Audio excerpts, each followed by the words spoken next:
Welcome to the first episode of a brand new podcast called The Bioenergetic View.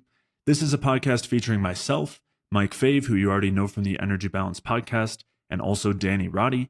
We recorded these episodes a little while back, and we're really excited to share all of them with you now. So let us know what you think. We're really looking forward to hearing all of your feedback. And with that, we're going to jump into the first episode.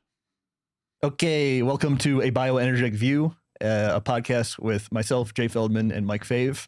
And second time is the charm. And let's explain why we are here and what we are going to be molding this podcast into. Jay, take it away.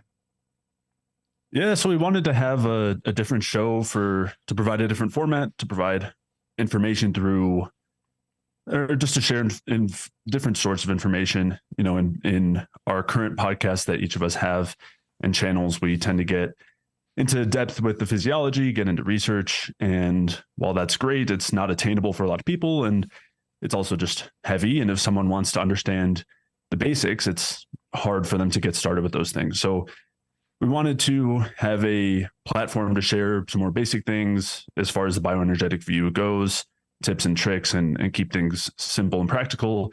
And then we'll also be taking a decent amount of time talking through how our perspective differs from others and sharing pieces of media from other people and explaining why we agree or disagree and what our opinions are, with the hope of that being also a way to learn. I mean, most of the questions that all of us get are on some conflicting view. You know, they'll mention that somebody else said this thing. What do you think about that? How does that fit into the bioenergetic view? What does this mean? What do we make of that? And so that's the purpose here, is to answer those types of things, and ideally also to have discussions with people, to have guests on, and possibly guests that we don't fully agree with, possibly, you know, people who, you know, we'll talk about some of their content. Maybe they'll come on and discuss it with us, and also as a way to kind of further learning and dig into the bioenergetic view in a more appetizing way.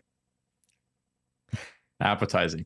Yeah, I agree. I echo everything Jay just said. And one of the key aspects of this show was to try to keep it moving along, not getting too in depth in the weeds. And that's why we've segmented it around the internet.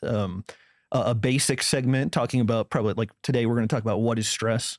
And then we also have a tips and tricks segment, and then bad takes. And so we'll try to move things along and not get too stuck into any one thing. And Mike, do you want to explain our context real fast? Because I think that is different from a lot of people in the health world, because you don't really know what they believe causes good health, and you don't really know what they believe causes bad health. And it's kind of elusive, and it's ever changing, you know? And I think the bioenergetic perspective is grounded in the idea of real metabolic energy promoting good health. And there's real ways to promote that and inhibit that. And so do you want to talk about that for a second? Yeah, I think that the difference here. So the first thing is that this podcast that we're going to be doing is going to be making things, as Jay mentioned, more appetizing or more digestible. It's not about getting into the weeds. It's not about digging in depth into studies and all of these different components. It's really talking about applicable, implementable things that people can do right now, and then talking about the current events and things that are going on that people want to hear about. Because I think all three of us get asked endless numbers of times about, what do you think about this new thing in the health sphere? Like, for example, today, like Bryan Johnson's crazy routine that he does on a regular basis. And it's kind of difficult to answer those questions on Danny's channel on generative energy, because you know the channel's not set up around that specifically. I mean, there's some discussion, but it's you don't really want to get too much into that, because you guys are going through studies and talking about different things that Georgie's doing and whatnot. And then for the podcast that Jay and I do, the Energy Balance podcast, we're really trying to talk about what are the mechanisms of different things, and then what, for example, fatty liver series or another one that will be coming out soon or that just came out was about thyroid. So like really digging into those pieces and talking about the research, what's going on, and the tips you can do from there.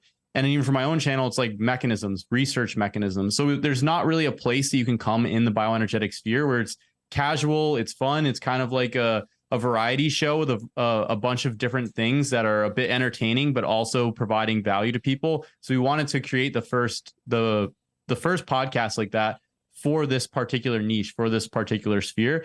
And something that makes this sphere so special or so important is that it actually has some unifying view which is Ray's hypothesis that energy and structure are interdependent on every level, that allows us to look at things through this lens. And this view is, I think overall, compared to the other views that we tend to see, it's much more comprehensive. It's much more holistic. It can answer a variety of different problems and questions in a unified manner, instead of looking at things from the perspective of, oh, carbs are just a problem, or, animal foods are just a problem, or is this evolutionarily consistent, right? These other frames or premises that some of these other areas come from are not very complete frames, whereas the bioenergetic frame is relatively complete and taking multiple things into perspective. And so, yeah, I think that will be the frame of which we're going to look through all this different types of content. And we're going to break things down, and understanding things from a holistic perspective, as everybody will see today, is going to be really important when we start to talk about some of the problems with reductionism that we're seeing in things like the regimen that I hinted at before, like the Bryan Johnson regimen or things like that. So yeah, that's I think the frame and the context of which we're going to come at for this show. And I don't know, I know you guys are excited. I'm excited to jump in and start making some more of these episodes and start doing some like more casual and fun types of things. Jay, anything to add? No, let's get into it. Okay. So our first article in the Around the Internet section is talking about Bryan Johnson and his routine. And like we said a few times earlier, I think he's a marketing genius. He's really inhabited the consciousness of many different health people. And I think it's because, like we all know in the health world, like extremes really attract people. And he's really taken biohacking to another level, way more so than his peers. And so what is there to learn about Bryan Johnson? What can we extract from him? I would say that the first thing that I see, because I've had quite a few clients and people reach out to me and ask me, what do I think about what he's doing? The first thing that I see is I don't see this as very practical for like the average person, right? In terms of time, in terms of money, in terms of energy, to go about and do all of these different things is a huge lift. And I feel like most people won't be able to do this. So even if this was the best way to go, which we're going to make arguments is against that idea, it's just not practical to implement. And so a lot of times, like if I'm working with somebody, the first question that I'm actually thinking about is not what is the best plan, it's what is the plan that is implementable. Because if you can't follow something, then it doesn't matter what you have written on paper or anything along those lines. And this is just, this is another level.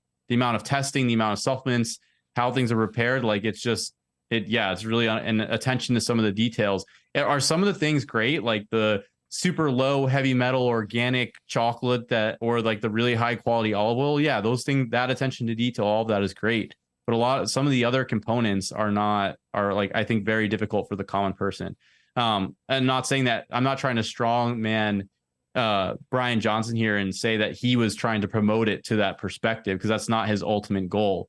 But just like when people ask me, or when clients ask me, it's like, even if this was the best thing, it's not something that could be implementable.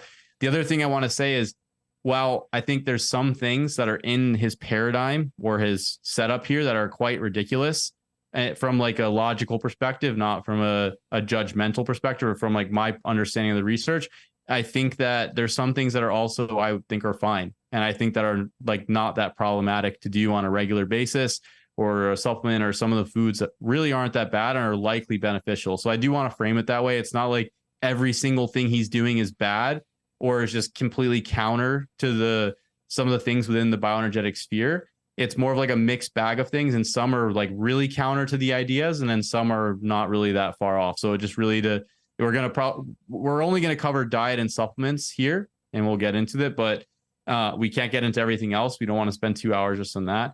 But I want to put that frame there so that it's not all of this stuff is bad automatically. That's not what I'm saying. I don't think that's what either of you guys are saying either, but correct me if I'm wrong. Yeah. Before we get into his diet and supplements, he has some mixture of philosophy surrounding the rate of living theory. And so I think that's important to understand, because the rate of living stuff is the polar opposite of the bioenergetic stuff. Like The elevator pitch for the bioenergetic stuff is mimicking the metabolism of a child. And he's like mimicking the metabolism of like an aging old adult. And so like that Greenland shark, right? That's like has like super low body temperature and lives like 400 years old or something. Exactly what I was thinking of. Yeah. Okay, Jay. And just talking about the reason why it's such a mixed bag is because his routine and his perspective is a conglomeration of different reductionist ideas. I mean, that's essentially what biohacking is you see this study that shows this compound providing this benefit. So you use that. And then you see this other study or this other conglomeration of studies showing this modality that provides this benefit. And you just throw them all together. And there's no unifying theory. There's no larger context of physiology. And with that, it's really hard to delineate what is accurate and what's not accurate. And so you end up with a hodgepodge of ideas and modalities. And we'll dig into, of course, where some of our disagreements are with this and how a lot of them do conflict with the bioenergetic view. So I think that's important to consider as well is the lack of larger cohesive perspective. And that's how you get stuck in the rabbit hole of using resveratrol because of David Sinclair's research, which then turned out to really not be valid at all. You know, you end up, or how you end up using estrogen despite the 70 plus years of it failing as a successful or failing as a medication or as a drug to provide any benefit. So we'll dig into all those things, but I think that's an important larger perspective. The last thing I want to mention before we dig into the details is just as a disclaimer, when we're talking about anybody else's perspective here, we're always doing this trying to do this in a constructive way to describe our disagreements or agreements with what their perspective is or what's being shared. And we're always happy to have these people on, discuss these things with them, and ideally have a productive discussion in that way too. So I just wanted to throw that out there as well. Got it. Good. Yeah, as long as they're not disrespectful. We don't want a repeat of the Randall cycle situation. Yeah, we'll see. I don't care if people call us names. Maybe that makes for a good show too. I mean, I call you guys a lot of names, so yeah. That's true. People knew what you said about us when we were off air, Danny. That's true. I'm like a tyrant with podcasting. Okay, so let me throw some numbers at you guys. So 1,000. Wait, before you jump into that, there is one thing that I did want to cover just quickly. And there's something, it's more of a mental framework and less of like an implementation or something. But the question is, what does it actually take for health? And what does it actually take for longevity and things along those lines? And I think for most people, the threshold is not this. Like, you don't have to do all this to be healthier, achieve like certain outcomes for your health or longevity in your life. And if you look at the people who have actually lived a long time, because this guy hasn't, they are not doing this. Now, that doesn't mean that this isn't optimal. That doesn't automatically invalidate this idea. But at the same time, like, it does show you that the bar that is required to live to like a long age by current standards doesn't have to be all these crazy things that he's doing overall. And a lot of times it's really not even as in depth as what average people are doing inside the biohacking spheres. So I think it's important to understand, like, to have that frame of context, like, what is your ultimate goal? When his ultimate goal here and his preamble is discussing like pushing the boundaries of science and longevity and youth and all this type of stuff. So his goal is in a relatively lofty goal, and he's going about it in an extreme way, which fine, because that his goal is towards the extreme side and extreme relative to like the normal person. So I want to put that context here, that I don't think the argument is here is like, is this what's needed to be healthy or anything like that? I think that's not what we're talking about. It's what do we actually think about what he's doing from a contextual basis? Got it. Right. What do we think about this as a possible optimal strategy if you're going to throw millions of dollars at it and use all the technology? Is this the way to go? I think that's the question, right? Because as you're saying, Mike, he's not framing this as here's what the everyday man should do. He's saying, let's push those boundaries. Let's use every resource possible. And this is what you get. And what we're going to kind of get at is that I don't think that's what we would do with those sort of resources. That's not the direction we would go. And that doesn't mean that the pursuit of optimal is not a good pursuit. By all means, I mean, I think that's a great pursuit, but we don't think this is the way to do it. And most of the things, as you said, it's a mixed bag. Some things we agree with, some things we don't. So yeah. Like living at 10,000 feet with a truckload of cherimoyas would probably be a better strategy. Okay. So by the numbers, he's eating 1,977 calories per day. He's negative 24% caloric restriction. He's a vegan, 70 pounds of veggies monthly, and he takes 100 pills per day. So what is there to learn from that? Yeah, well, just to start, I mean, so 24% calorie restriction is a lot. Like that is a huge percentage of calorie restriction in most of the research when they are doing it in rats and whatnot. I think normally the number is 20%. That's a pretty big number. And with that, to be in this case, so 24%, we're looking at a normal diet for him. He's saying is like 2,700 or whatever, 2,600. And so to be in a like 700 calorie deficit, so to speak, on a day-to-day basis and not be continually losing weight, so I mean, we can dig into rate of living theory in a second, but going through this through another avenue, if you're in a major deficit like that and you're not losing tissue, that is coming at a major cost to other organ functions. So there's Mike and I have talked about Herman Ponzer's constrained model of energy expenditure, where the assumption is that you can just create deficits and it'll just all come from your body fat. But what actually happens is then it degrades your reproductive function, it degrades your brain function, it degrades your digestive function, degrades your tissues in all sorts of ways. Like you can't just eat less and take in less fuel and still come out with the same outcome, which is probably why he would need to use all sorts of different hormones to optimize his hormones and whatnot. And we'll dig into all that, because what he's doing in the very basic foundation is inherently damaging and not conducive to longevity or optimal function. So that's just a starting place, which I think is as bad as it can get, is a 25% calorie restriction on a day-to-day basis. And the other piece of this too is that the rate of living theory is not accurate. And it's not like in the research, it's not considered to be accurate either. I mean, we're talking about something that was built out of the view of the Industrial Revolution, where our bodies are machines and they just wear down over time. So we have to use them less to live longer. And it's no longer considered viable at all in the research. That being said, caloric restriction is still considered to be beneficial in the research. It's just not through the rate of living theory.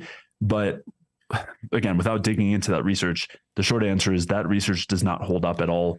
You have things where in C. elegans, which is one of the main organisms that's researched for caloric restriction, there's not actual legitimate extension in health span. It just goes into hibernation for an extended period of time. So it looks like improved lifespan. When it comes to rat research, you have things like caloric restriction versus ad libitum feeding, where the ad libitum rats are extremely overweight and sick and die early, and the caloric restriction doesn't actually provide benefit.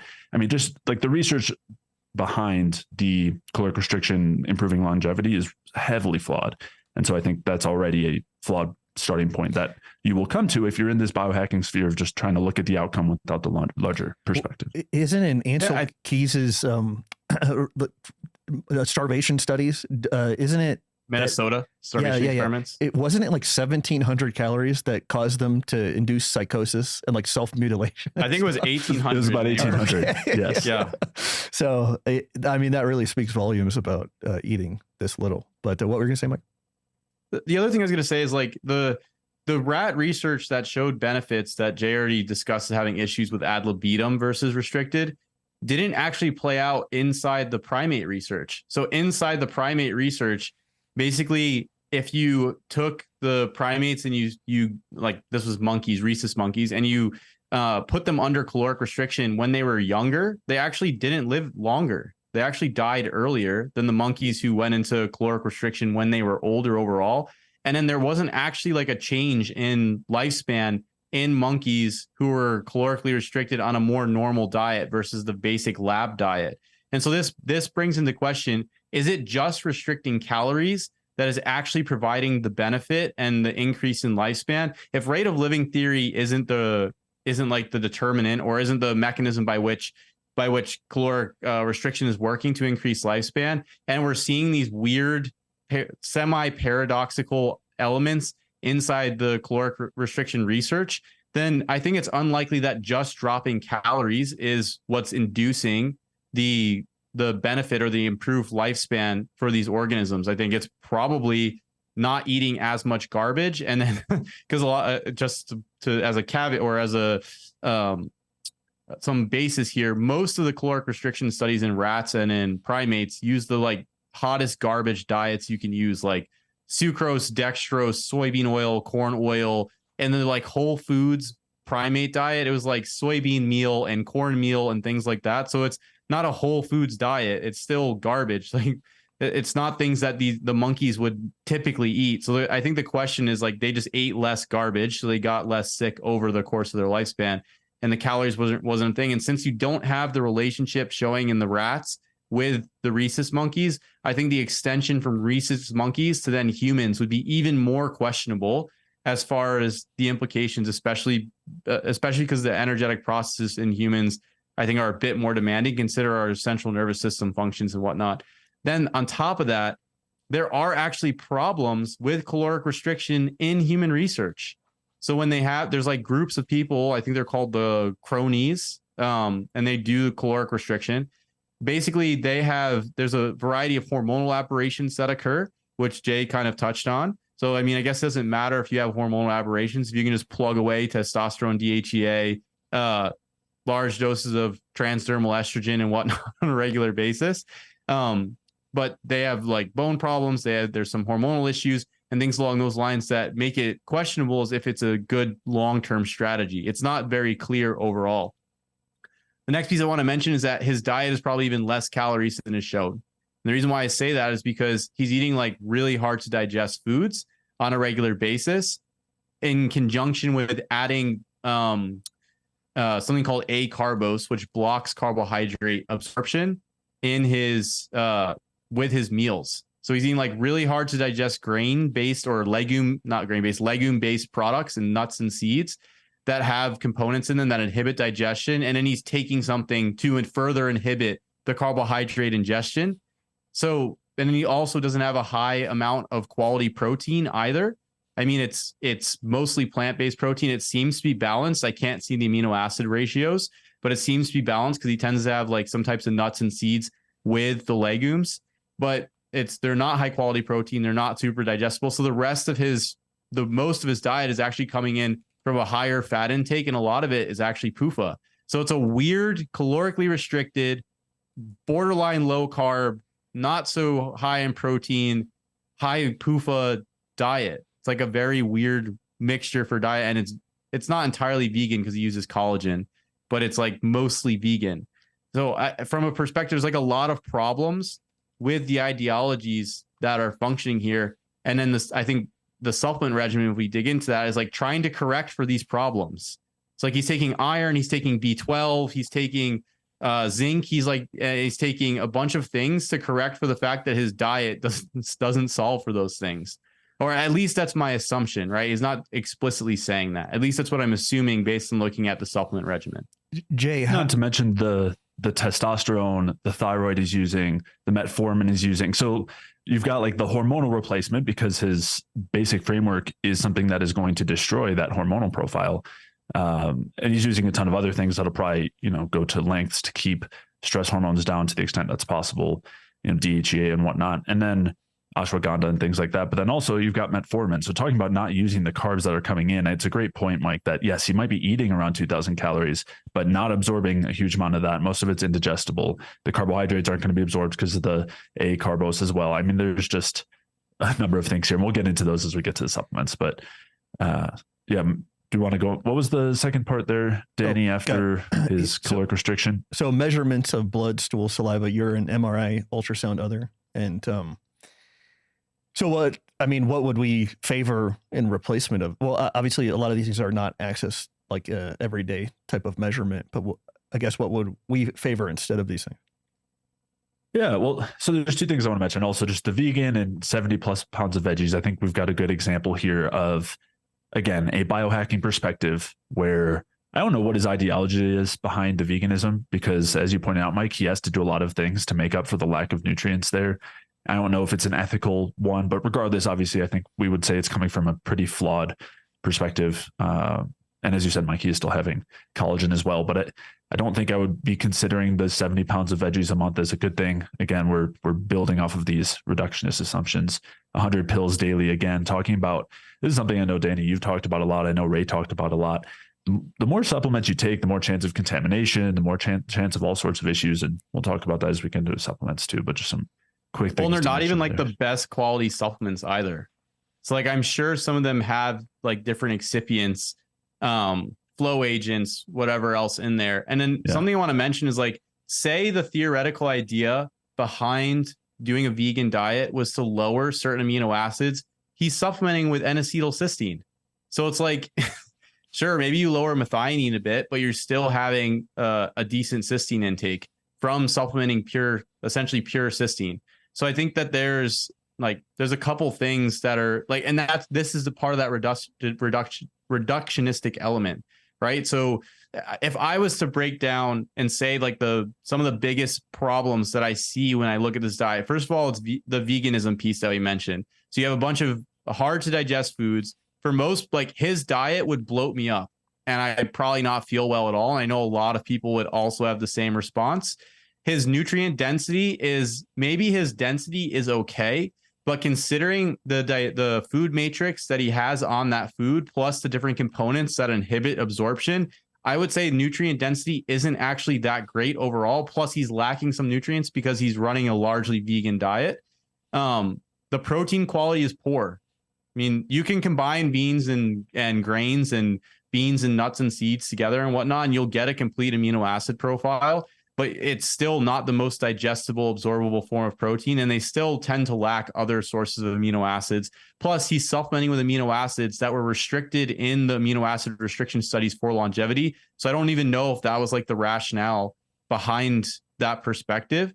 And the other thing is just like, I'm not surprised that he's doing okay on almost 2,000 calories a day, because with the amount of volume that he has in the diet, like I don't even know how you have room to eat more. Like if it's 70 pounds of veggies, what was that, a month plus I don't know, whatever else. I don't know if that veggies incorporates all the legumes and nuts and stuff like that. Between bloating and the amount of times that I have to go to the bathroom, I don't know if I would like want to eat more. So I think that in and of itself is problematic from the vegan perspective.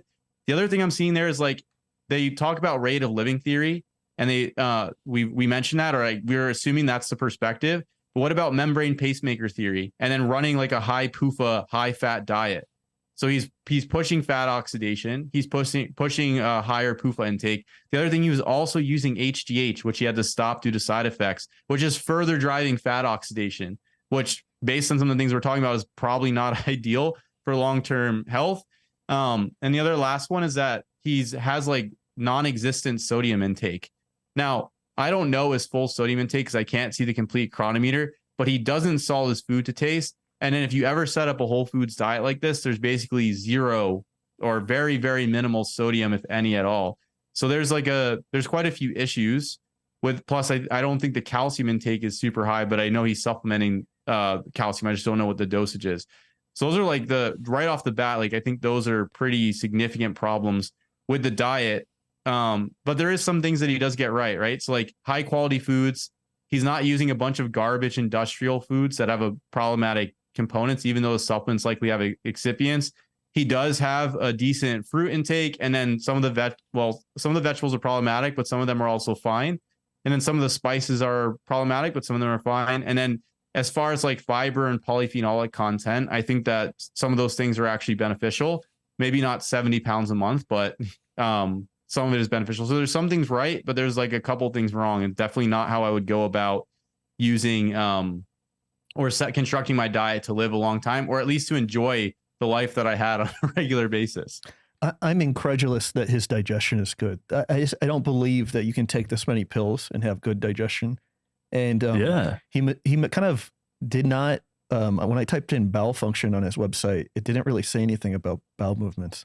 But I would guess, since we know that his body temperature is so low, that he's either horribly constipated or is having splatter diarrhea from taking these supplements. That would be my guess. Well, not to mention the supplements, but medications like acarbose that inhibit starch absorption, you don't just like, it's not like it disappears. What that means is, so first off, the side effects for that are all digestive related, and they're massive. And it's part of like one of the biggest concerns with using it. And so first off, to consume any starchy food intentionally and then intentionally take a drug for type 2 diabetes to impair starch absorption is such an odd idea. Like, why would you ever do that? And then what happens when you don't absorb the starch is it then goes and feeds bacteria, which you don't want. You don't want massive amounts of starch heading to your colon. You want to be absorbing that. So forget all of the anti-nutrients, the starch inhibitors that are already in the nuts and seeds and grains. Forget all the protein digesting enzyme inhibitors that are in all the nuts, seeds, and grains. You're then taking a drug to further do that. I mean, there's no way he could have any sort of comfortable or good digestion at all. It's ludicrous. Plus metformin. Right, which I'm sure we'll get to as well. So there was a couple other things I wanted to come back to.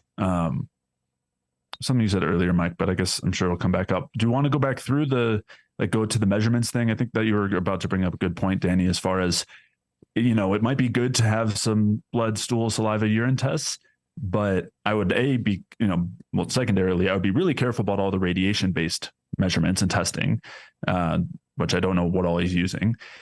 You mentioned just MRI and ultrasound. But the other thing is, as you were kind of getting at, a much better measure of how you're doing in many ways, or in conjunction with these, is going to be how you feel on the day-to-day basis, how your digestion is, what other symptoms are you having, where is your body temperature at? And I think, of course, we're making some assumptions here because we don't actually know how he feels day to day. Maybe he can come on and we can talk about it. But I think we're assuming that those things would not suggest that he's in an optimal state. So I think that was a great point. And I don't know if we want to go on and talk about some of the other aspects of his routine. Well, it's really like the health and how he feels is removed from himself. It seems like it's like, I'm going to use all these markers to tell me how I feel rather than just confronting how you actually feel every day. It's a great point. And he's got, I don't know if it's like a software background or some sort of tech background. That's how he made his hundreds of millions. And it's very much that perspective, right? It's the future of medicine being AI medicine, where you just get all these tests and it reads your numbers and tells you how your health is. Precision medicine. It's about as far as you can get. And it's like this dystopian version of and I know all of us have this with our clients, where they walk into their doctor, the doctor looks at the labs and says, oh, you're fine, your thyroid's fine, whatever else. These things are optimal, just like Bryan Johnson's, but they're feeling absolutely terrible. Yeah. And they walk away feeling unheard and feeling like, obviously, this is not actually getting to what is underlying, what actually is going on physiologically. We're making all these assumptions and extrapolations. I mean, it's the perfect example of reductionism that is the exact basis for this whole blueprint. What was Broda Barnes' quote? It's like, you can learn more about a patient with a temperature, like a thermometer, than you can with all the expensive blood tests, Do we want to talk about this or get into his lab work, or what do you guys want to talk about?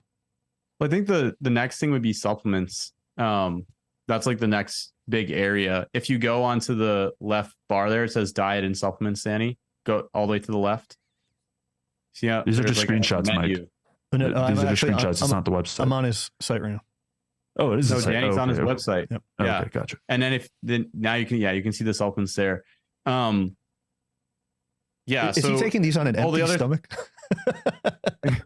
Man, what was that? I'd love to know how his digestion is. Keep going. Sorry, I remembered the thing real quick. Mike, you were talking about how maybe he was going vegan to restrict certain amino acids. He is taking he's taking some sort of amino complex that's mentioned in his diet, and that upon waking the green giant, he has an amino complex which has things like methionine in it and tryptophan and cysteine. So I don't, if that was the reason for his veganism, as you said, it doesn't line up.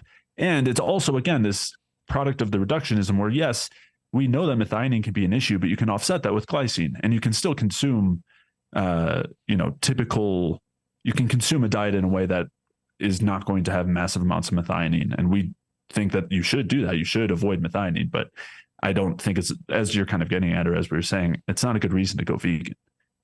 Yeah. It's also, you'd have to really restrict methionine to a heavy amount to even get that longevity benefit that you're seeing inside the rat studies anyway. So with huge side effects.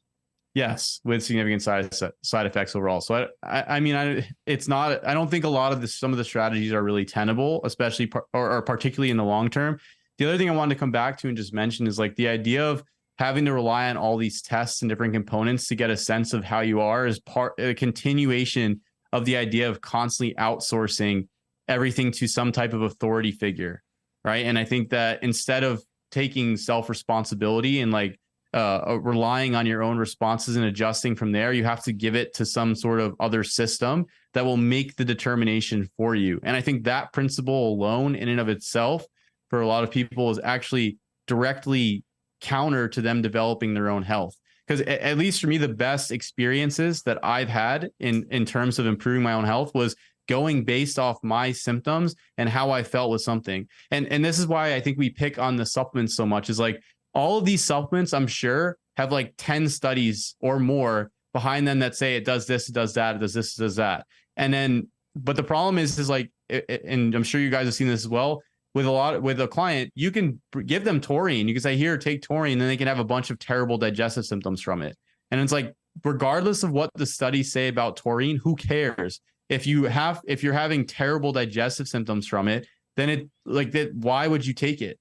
That's not improving the circumstance overall, unless there's some specific element why, and you can correct that. So I think that even for the average common person, setting up something simple where you can get a gauge of what are for example, for me, my digestion is one of the number one things that I deal with. So I will keep an eye on how my digestion is doing when I use certain things, and then use that kind of as a gauge.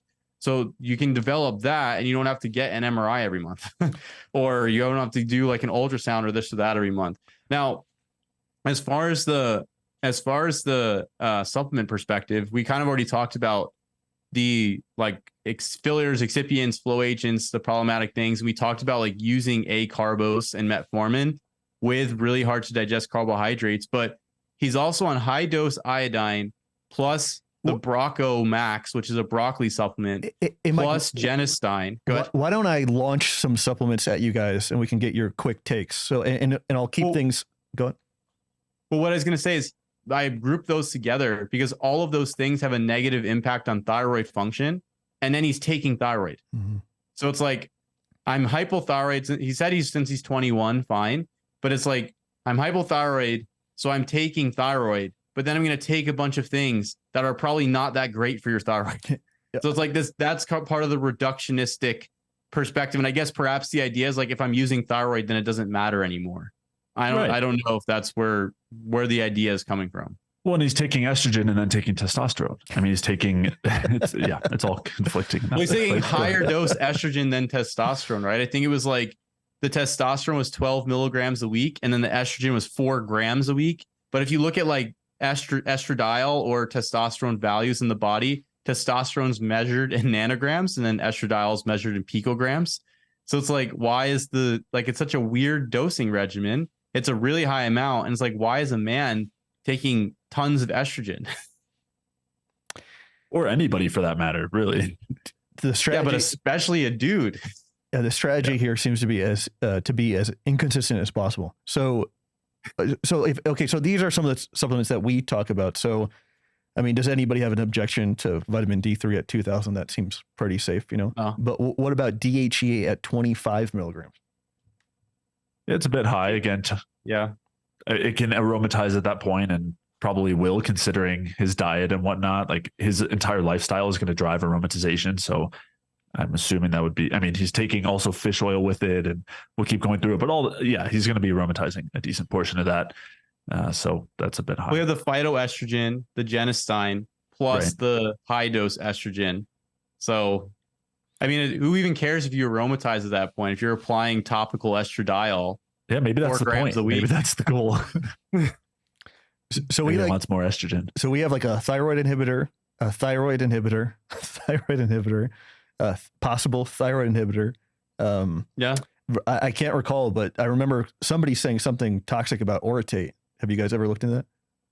No, I don't know about that. Right. I haven't looked directly at orotate, but I mean, his dose for lithium isn't high, but lithium does have some effects on the thyroid as well. Well, I took this exact product many, many years ago.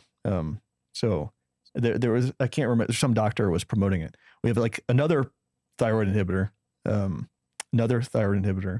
I mean, well, then it's also weird, right? Because you have metformin on there, but then you also have nicotinamide riboside. So it's like, I'm going to block some of the complexes in the mitochondria with metformin, and then I'm going to try to adjust my NAD to NADH ratio with nicotinamide riboside. Mm-hmm. Instead of just saying, I'm going to make sure that I'm oxidizing carbohydrate effectively so that I can have a better NAD plus to NADH ratio. It's like, no, we're going to increase it like strong-handedly with nicotinamide riboside, and then metformin has these benefits, so we're going to use metformin.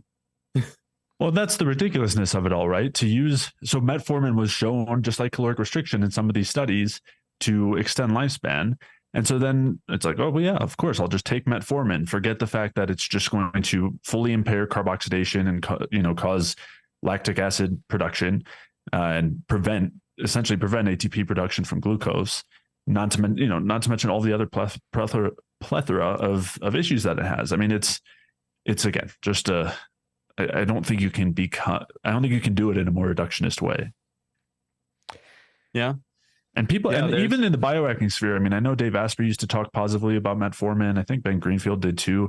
They don't take it anymore because of its like direct mitochondrial toxicity, impairment of the electron transport chain, those kinds of things. So plus metformin has a side effect of like wrecking your gut when you first start taking it. Like it will make you run to the bathroom, which is why like acarbose plus metformin plus all of these things, like I couldn't imagine this not causing some type of discomfort, plus eating like a ridiculous amounts of beans and nuts.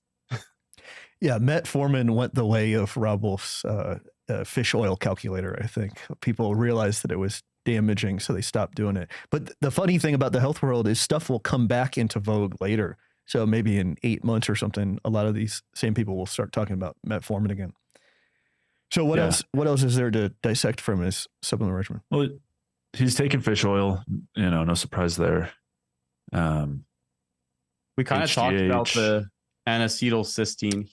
Some of this stuff.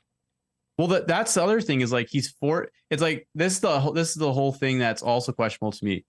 I want to improve my NAD to NADH ratio, so I'm going to go on a low carbohydrate diet and then plug HGH. It's like, so you're going to push fat oxidation and then further push fat oxidation. It's like, how is that improving your NAD plus NADH ratio from like an overall picture? It's like, it's not. So you're going to slam nicotinamide riboside. Fine. I mean, if you want to like have to do it that way, then this doesn't make any sense. Like if you actually go into and understand what's going on in the mitochondria, it's like that really doesn't make that much sense at all. And just for the people that don't know, the NAD to NADH ratio reflects the amount of electrons that are being passed to oxygen, reflecting like proper mitochondrial respiration, correct? Right. Yeah. And it's a good NAD to NADH ratio, or a high NAD to NADH ratio, is associated with health, and a low one is associated with every disease process. So and nobody disagrees with that, right? Have you talked to anybody in the health world? Everybody's obsessed with NAD, right? Well, so some of the people, the informed people in the low carb space, like Peter from Hyperlipid, is like, they actually understand that a low carb diet is going to reduce that ratio. And they then make the argument that that's good because it's, along the lines of rate of living theory, benefits of reactive oxygen species production, things like that. Like that's the perspective, is all of the things that are essentially damaging and stressful are good. And that's because normally it comes back to hormesis. That's the only thing that actually, it at least makes a little bit more sense than the average low carb fasting person who just says sugar is toxic and increases stress hormones, and low carb increases your mitochondrial respiration and improves mitochondrial function. Like, the people spouting that have no concept of the physiology at all. And they are just spitting out talking points that most people believe because people say it, but are not at all based in physiology. Yeah, I'm going to debunk what I just said, because keto acids are good medicine by Veach. Like, that's a famous kind of low carb paper. And that argues for NADH, like having a higher amount of reductive equivalence or a higher NADH. Yeah, and he says that beta hydroxybutyrate, the ketone, which is elevated in ketosis, matches the NADH production. So but Peter, Veach's papers are great. I talked about them with Dom, because Veach talks about how terrible low carb diets and ketogenic diets are for mitochondrial function, and he didn't recommend it because of that, and instead recommended just using ketones to try to get some of the benefits without those negatives. Got it. Okay, so what else is there to wrap up? Like, he's taking a pretty high ratio of T4 to T3. So like this is a 9, for about 40. So 150 to 10. Is that right? So Probably, yeah. 15, And he's got 15 to no 1. conversion of T4 to T3 going on. So 15-1 ratio of T4 to T3, which is crazy. Dude, man, again, I'm not trying to project onto him, but like I've taken a 5-1 and felt like basically super dumb. Like I couldn't even express what I was feeling at a dinner conversation. I remember one time, but that's pretty wild. The 17 alpha estrogen, 4 grams per week transdermal, testosterone 2. Say it again, Mike. Nothing. I'm just laughing because it's such a ridiculous dose. I haven't seen, even for women, I haven't seen a 4 gram per dose week so far. Yeah, that is definitely odd that he's taking so much. Maybe that's a miss. Maybe that's written incorrectly, 4 grams. You know what it could be? He might tend toward, again, I'm speculating hard, but he might tend towards fatigue. And so if he was taking estrogen, that might feel like an upper to him, and it might allow him to get everything that he needs to do done every day. But yeah, that's hard to justify. That's pretty crazy. He is using aspirin. That's nice. Will the 81 milligrams of aspirin protect him? He's on aspirin, thyroid, taurine, DHEA, testosterone, D3, K2. I think those are okay. Yeah, and you see the reflections of all these things in his lab work too. Like his HDL is super high at 73, which is normally a pretty good sign of estrogenic status.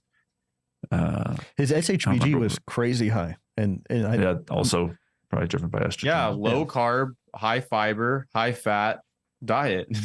Yeah, but the other thing too is I feel like a lot of people will see how lean he is, and they'll automatically assume that means you're healthy. But I don't actually think that being that lean is healthy in the long run. I talked about this on what was it? On the Thermo Diet podcast. I was talking about after a certain point, leanness is actually not a good thing for both men and women.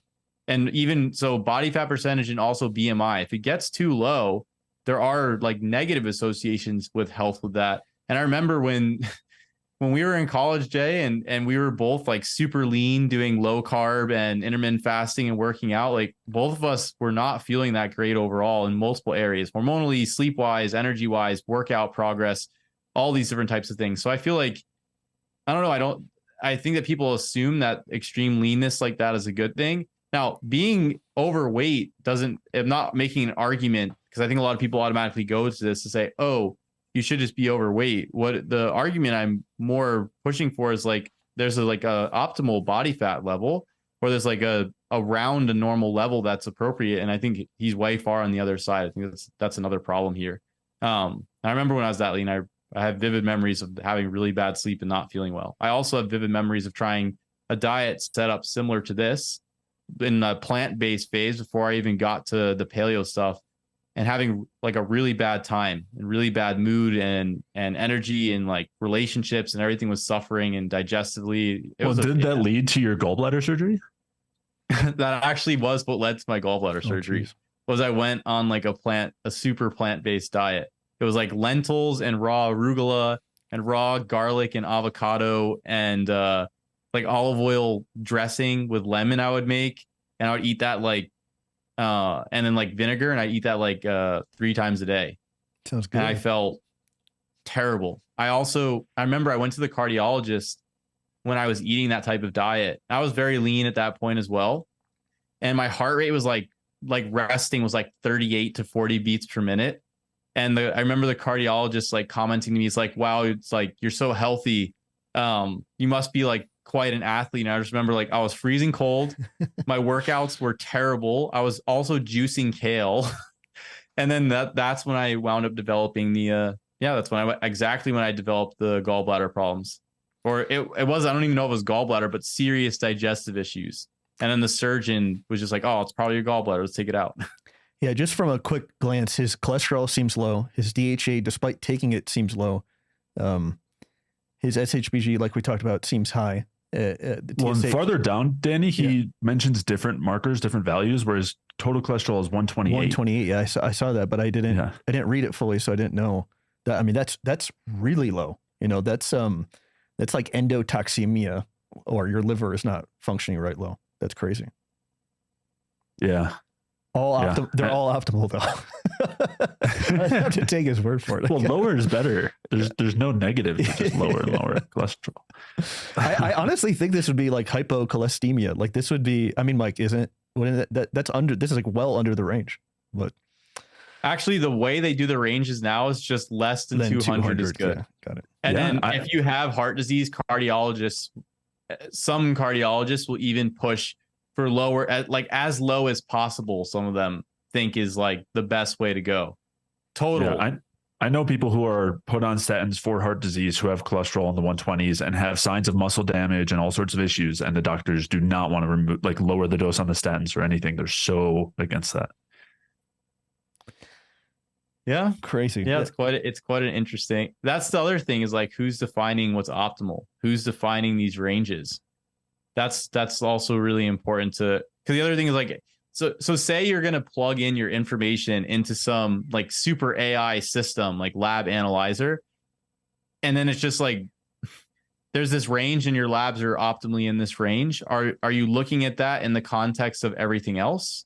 Are you looking at like your symptoms with the labs, with what's going on with your diet, connecting the different dots all together, trying to figure out what's causing what, why you're in this particular way or experiencing that, and like understanding the relationships between each thing? And I doubt, it doesn't seem like that's the case. It's like, oh, this is the optimal value. Oh, we're optimal value. Like this study says that this lab value is associated with X. So we just want to be less than this particular lab value. And then it's like, once we're there, okay, that's optimal.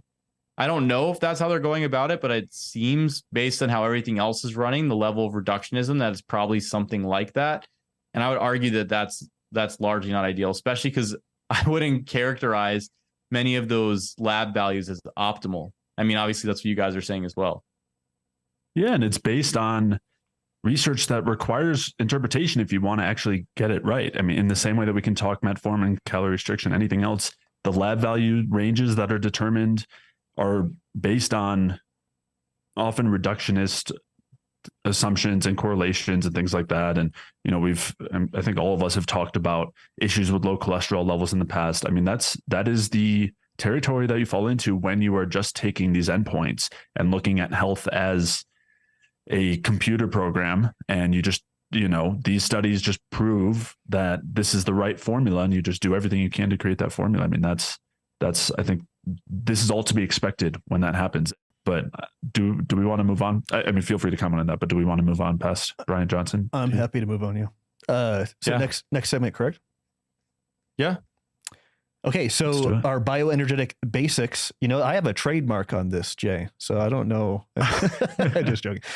So why don't we bring it down a little bit and talk about like, what is stress? And so obviously helped popularized by Hans Selye, and I threw some things into this, talking about how varied stress can be. And in some of Hans Selye's books, he was talking about how excitement can be stressful, you know, waiting for a loved one to get home.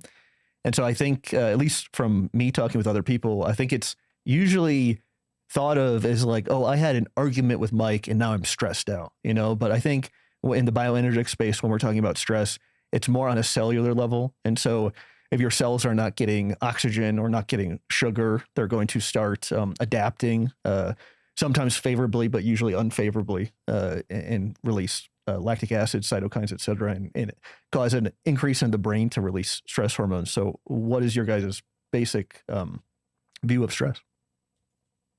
Yeah, I mean, I think the most basic way that I would tend to put it is like a supply and demand issue. I think that's probably like the biggest framework with which to look at it, right? So it's like some of the things you mentioned, Danny, like if the cells aren't getting oxygen, they can't make energy. So now you have a supply problem. But when you have external stressors, you know, you have an exam, you have like heavy exercise, you're in a super caloric deficit, like our friend we just talked about before, or you're at war, whatever it is, that's a demand issue. And the psychological systems, I guess something that you touched on it or that you implied is that the stress response itself, I kind of think of it like a funnel. So you have like all these different things that can happen, but they all get funneled into the same characterized response. And that's what Hans Selye was talking about inside general. That's why the general adaptation syndrome.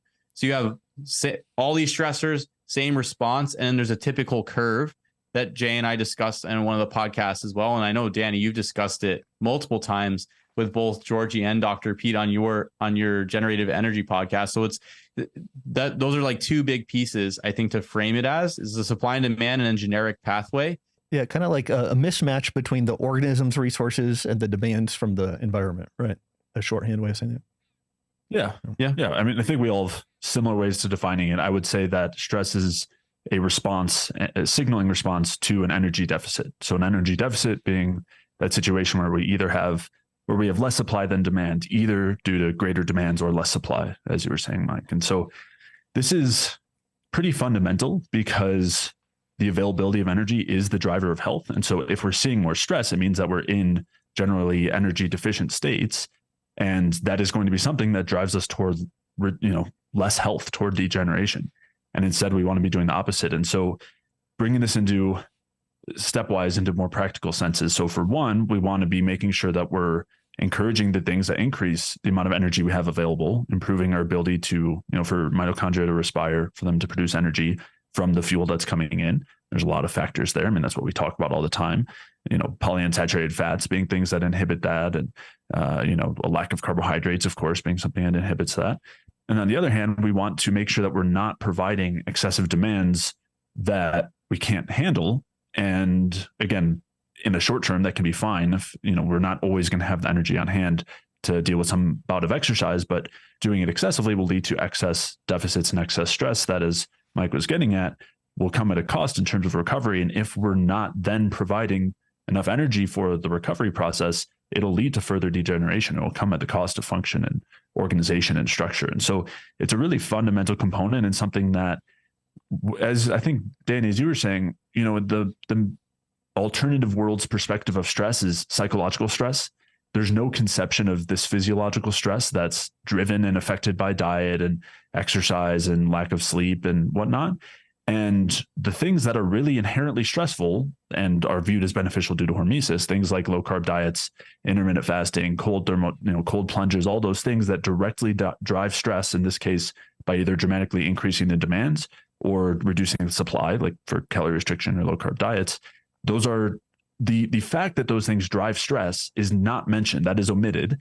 And instead, they just mention this endpoint of some benefit or increased mitochondrial respiration, while omitting the part that that's happening as a part of a stress response. And so it's a really fundamental piece here. I would say like a really fundamental aspect of the bioenergetic view, because it's such a direct representation and reflection of the energetic state. And so, yeah, I think when it comes to basics, this is one of the basics that we want to focus on the most. And the only other thing I want to come back to is Hans Selye's eustress versus distress, because I think it provides some confusion, but I'll let you guys comment first and then maybe we could talk about that. Well, one thing I did want to throw out is, like, for example, in hypothyroidism, or if the pulse and temperature were low, like say very low, like 95 or something, like a person would be in stress, like in a state of stress, just sitting down, staring at a wall,? And so I just want to like hammer that point home, because you don't really need to jump in a cold thermogenesis bath or do anything special. You can just your body can be in a state of stress without absolutely any kind of stimuli or anything. Yeah, well, and especially if you're running a 25% caloric restriction, I mean, that is a baseline of massive stress. That is huge. Or a low carb diet, which he's essentially doing too. When you implement a low carb diet, there's measurable increases in stress hormones for 6 weeks while staying on that diet. Like, what other thing causes 6 weeks of stress that's measurable by things like elevated cortisol? Possibly, and of course, dealing with this ATEM unit to run this show. Exactly. And again, just to clarify, like, I don't want to make that, we can talk about low carb and stress in the future. There is still stressful effects beyond that 6 weeks, but that's kind of an aside. But anyway, go ahead, Mike. With the stress piece, something I think that's super important to put in perspective here is that, like, it's actually cumulative. So it's not like you just have a stress, you have a stressful event and then that's it. And then you kind of get over it. Like, so you do your cold plunge, then you're good to go. It's like you have multiple layers of stressful events happening on a consistent basis. And so you're adding to that. And the question is, like, can the body recover? Yes, but not if you keep overloading it. So if you're running a caloric deficit, if you have things going on with your gut, if you are doing all these different hormetic things, you're fasting, you're going on these runs, you have stress at work, all these different components, like actual psychological stress, things going on with your family, like you are loading the deck. You're essentially, there's multiple spheres within your life that can be, I guess the easy way to think about it is good or bad. And you're basically stacking the deck against your favor. And it's through this general idea of like what doesn't kill us makes us stronger. And it's like what doesn't kill you makes you weaker until you recover from that particular circumstance, gain some type of knowledge or whatever the deal is, and then move forward. But it's not because this thing almost killed you that it made you stronger. It's not the actual killing piece that makes you stronger or better in any type of way. It's either learning from almost dying, or it's being able to adapt to whatever this particular circumstance is. And you can also adapt in a negative type of way. So this gets into an argument around, and we've talked about this in the podcast before, but specific effects of something being a driver of the situation versus like the actual stress being a driver. So I think that it's really important to understand that the way that I usually conceptualize this with clients, like if you think about your life, you have multiple spheres, and if you have, say your sleep is off and your diet is off and you have stress at work, your functions and things you have are going on are not going to be going too hot. But if you have these other ducks in a row, you have these different components in order, then it's whatever, if you have this external stressor from your boss or from monetary stress or whatnot, you're much more ready to deal with it because you have energy supply now to focus on this piece instead of suffering from all these other pieces. You basically have all these factors coming in at you at the same time. And this is the problem with the reductionistic perspective, is that if you don't have this unifying underlying piece where you're looking at things, you're saying, okay, like what actually is stress? And it's this arbitrary or ethereal thing that I think a lot of people, I'm stressed out. It's like, what is that actually? If you define it as an energetic situation and you actually get into some concrete terms, then what you start to realize is, oh, wow, like these things are actually all stressful and this is not sustainable. Like, and this is why I'm suffering and having these effects. Like you can actually see the relationships now because the frame and context is clear. And so it's very important, I think, to get this down at its core. And I guess in conjunction with like, what is energy? So I guess we'll talk about that on other episodes, like getting into what the energy actually is. But for now, the stress is a supply and demand idea. Yeah. Not to beat a dead horse, but also that like things could have happened to the person, prenatally or when they were born that could set them up for a lifetime trajectory of stress, So I just want to emphasize that we're not saying, oh, the people that do low carb are stressed out and people that do bioenergetic stuff are not stressed out. It's like there are signals being sent to the person during development or whatever that can really shift things massively towards adaptation. And again, that's why I think a lot of the time, like things outside the scope of diet need to be implemented because the situation is so bad for most everyone, unless you live in some 10,000 feet altitude and eating natural foods or something. But it's it's not just the people that do ice baths or low carb. It's probably everybody that was born in the last, I don't know, all Zoomers, all millennials, all Gen Xers, and those damn boomers. They have. Well, it's only getting worse too, right? Yeah. Oh, yeah. 100%. And the other thing too is that.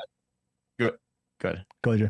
Well, so then the perspective that we're supposed to add stress onto that to fix the situation is, I think, where even more absurdity comes in, right? If you're dealing with degenerative issues and you're already in a major stress state, that then you're supposed to add fasting and caloric restriction and excessive exercise and on to add stress to then improve the situation. And in reality, it just makes things worse, which is finally something that's getting a little bit of traction. And some of the people who are major fans of fasting, for example, people like Mike Mutzel and Thomas DeLauer and Peter Attia have all talked about how it's, you're actually already getting stress from these other things like exercise. So it doesn't make sense to fast too. And I would still even disagree with that, but at least we're starting to recognize that there are some cumulative effects here, starting to recognize some of these issues with the hormetic mindset, starting to recognize that the impact of stress is turning down reproductive hormone production, turning down testosterone, among other things, and progesterone, turning down thyroid activity. Like there are major costs to these things as an adaptive response, because the whole idea is that our bodies are preparing for further stress and they want to conserve energy so that they have fuel and energy on board for future deficits, for future stressful events. So that the response, the whole point of stress is to signal to the rest of the body to turn its metabolic rate down. So I think that's an important contextual piece. The other thing that, Mike, you were getting at as far as stressor effects versus specific effects is something that Hans Selye brought up, and we've talked about this in terms of hormesis, but people have had some conflation here where they've started to, and this is the whole hormetic view, is they attribute the benefits to any of these things to the stress they cause as opposed to other effects. And it ends up leading to some really dangerous outcomes. But on the whole, what you end up having is this idea that the stress on the body is beneficial instead of other aspects of exercise or other aspects of low carb diets, like, removing GI distress and endotoxin and whatnot. And that leads to this massive conflation where then people are trying to do things to induce stress. And another thing that has kind of led to this conflation, which isn't Hans Selye's fault, but it's people's interpretation of his of the words eustress and distress. So he had these two terms to try to describe kind of what you were getting at initially, Danny, which is that some things are stressful and have a net positive, and some things are stressful and have a net negative. It was never due to the stress. The stress was the same in those two situations. People say, oh, well, it's just a matter of the amount of stress and things like that. But that's not at all what it was. What it was the specific effects, the other effects of the intervention versus the stress, and whether those other effects outweighed the negative effect of the stress. That's what determined whether something was eustress or distress in Selye's view and in terms of the physiology. So it kind of goes along with this other misconception, which is that we'll say these things, that stress is inherently harmful. And you get these comments of, oh, well, you can't avoid stress. What are you supposed to do? Just like sit in a blank room and not do anything. And that is not what we're saying. And we can say this now and people will still make that comment forever. But we're not saying that you can avoid stress. What we're saying is that you shouldn't try to induce stress. The stress is not beneficial. The stress is inherently harmful, but we can still include stimuli that are stressful as long as we're doing it for the benefit of their specific unique effects. And so when you have that perspective, it changes the kinds of things you would want to do, right? So instead of doing a low carb diet, which causes a lot of stress, but also causes GI relief, maybe we could adjust our diet in another way that causes less stress or doesn't cause stress and also provides the same GI relief. Like that is a kind of simple example here of the application of Hans Selye's ideas and of stress. Yeah, I think Selye said adaptability was like the ultimate characteristic of life or something. And then he also said the only people that did not have stress were dead. And so it's like, You could say that 100,000 times. It's like the internet's favorite straw man with like the Ray Peat anti-stress stuff. But Mike, what were you gonna say? Yeah, I think the other thing to keep in mind is that when I'm working with somebody or I'm thinking about this, the goal is to try to improve the person's baseline foundation so that they are resilient to stress, because stress is unavoidable. You're going to have stress in your life. There's things just happen. There's no way to get around it. So the goal is to, instead of this mentality is like, I'm going to do what doesn't kill me makes you stronger. Same type of idea. The goal is like, I'm going to make myself so resilient and so strong that when I do face stress, I have enough resources and enough tools on board. And coping strategies goes from lifestyle management to mental frameworks to supplementation to whatever the deal is, so that I can either A, deal with the stress like it's no problem, this stressor, and then B, if the stressor is significant, I can bounce back quickly. And then I can also be involved in other things in my life or tasks in my life that actually do have some element of stress, like exercise, but also has specific effects. So the goal is to get to a point where you can handle these things and they're not as significant of a stressors anymore. You have that resilience. You've built up that foundation. And this is diametrically opposed to the idea of like, let's just add more stressful things on board so that like our bodies can adapt to this stress.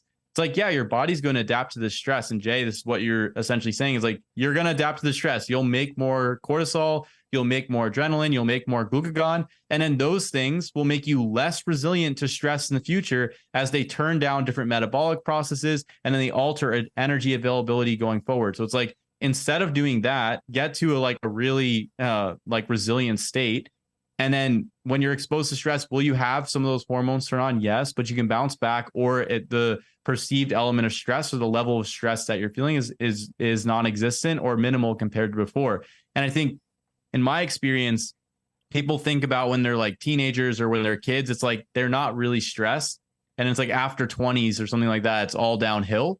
And I think that's because, at least for our generations, general ideas, like the reserves have been depleted because you didn't grow up. And Danny, you were touching on this. You didn't have like good nutrition in the womb. And then you came out of the womb, you got like a ridiculous vaccine schedule. And maybe you weren't breastfed. You were fed like soy formula. And then you grew up eating like the worst cereal possible for breakfast, and then some garbage school lunch for lunch, and then dinner, maybe your parents ordered pizza or Chinese food. And then you, as a teenager, you kind of didn't eat that much, and you went to college and drank your face off. And then when you get out of college, it's like, oh, wow, I'm hypothyroid and my androgens are low, et cetera, et cetera, et cetera. It's like all of those things were insults. While your body was developing, you didn't have all the tools necessary because trick cereal just doesn't cut it. So now you're at a point where you've moved through the resilience. You didn't build up those same types of reserves, and you have to build that back up. It's a process of building that back up. And that goes to what you're saying, Danny, where some people's situations are to an extent where just fixing the diet isn't the solution by itself. It's a multi-pronged approach to address different areas to move somebody from this deep hole of stress. Because a lot of people initially, when they get into these spheres, like, oh, I'm going to go fasting, I'm going to go carnivore, I'm going to go keto. And it kind of works because it's still better than a standard American diet. But then all of the other problems start to develop afterwards. Then you have to dig yourself out of all of these different holes.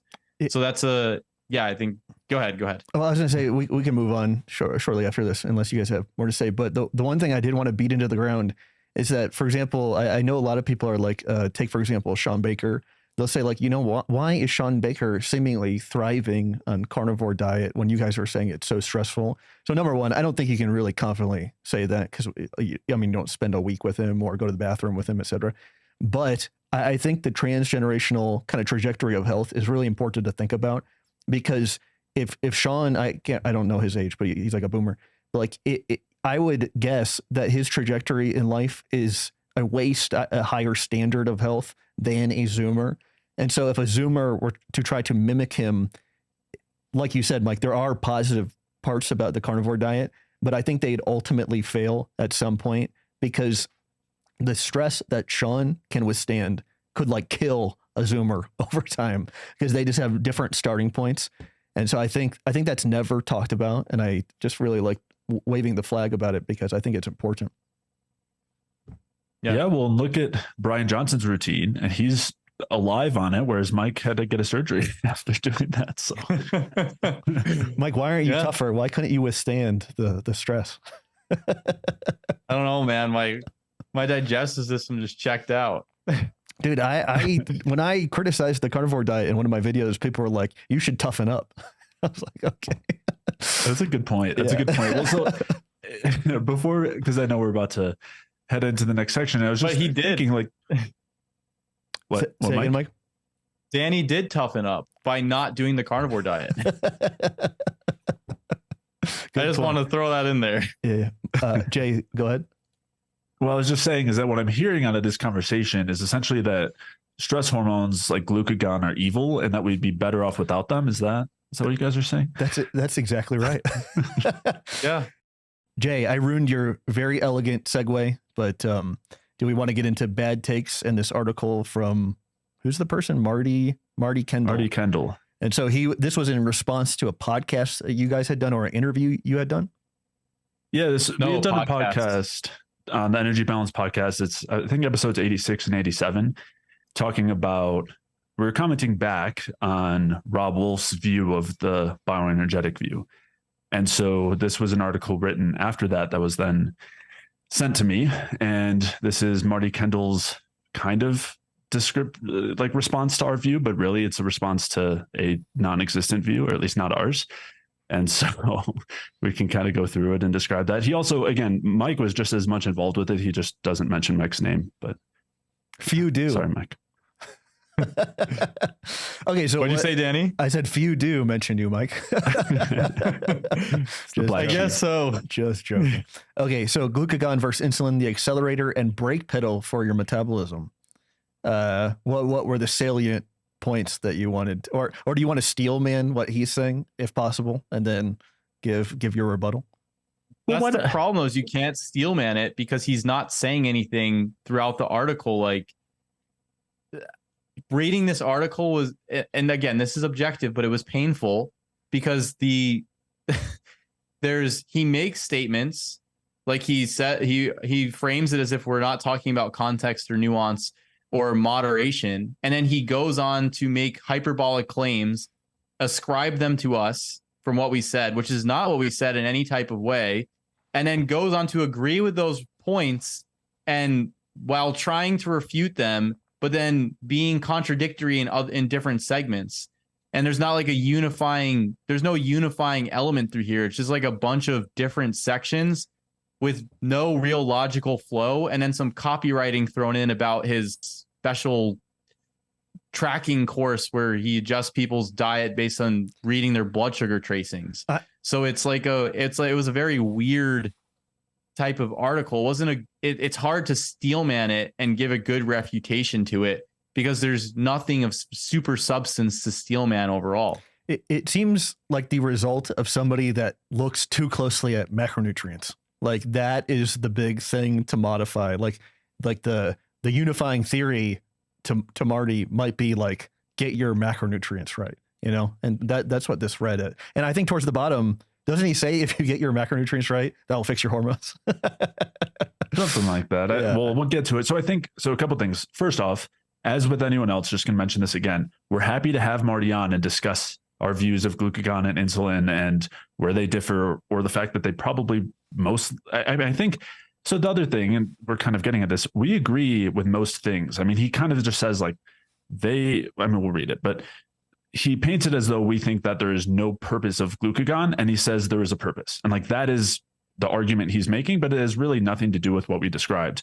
In any case, we're happy to have him on and talk about this. I think in terms of steel manning, we'll just read, this is the highlighted parts here are not the whole article. It's just parts of it. So instead of trying to steel man and create an argument for him, we'll just read what he wrote, at least the pieces of it that were relevant or most relevant to us, and just try to share some thoughts on it to the extent that it allows.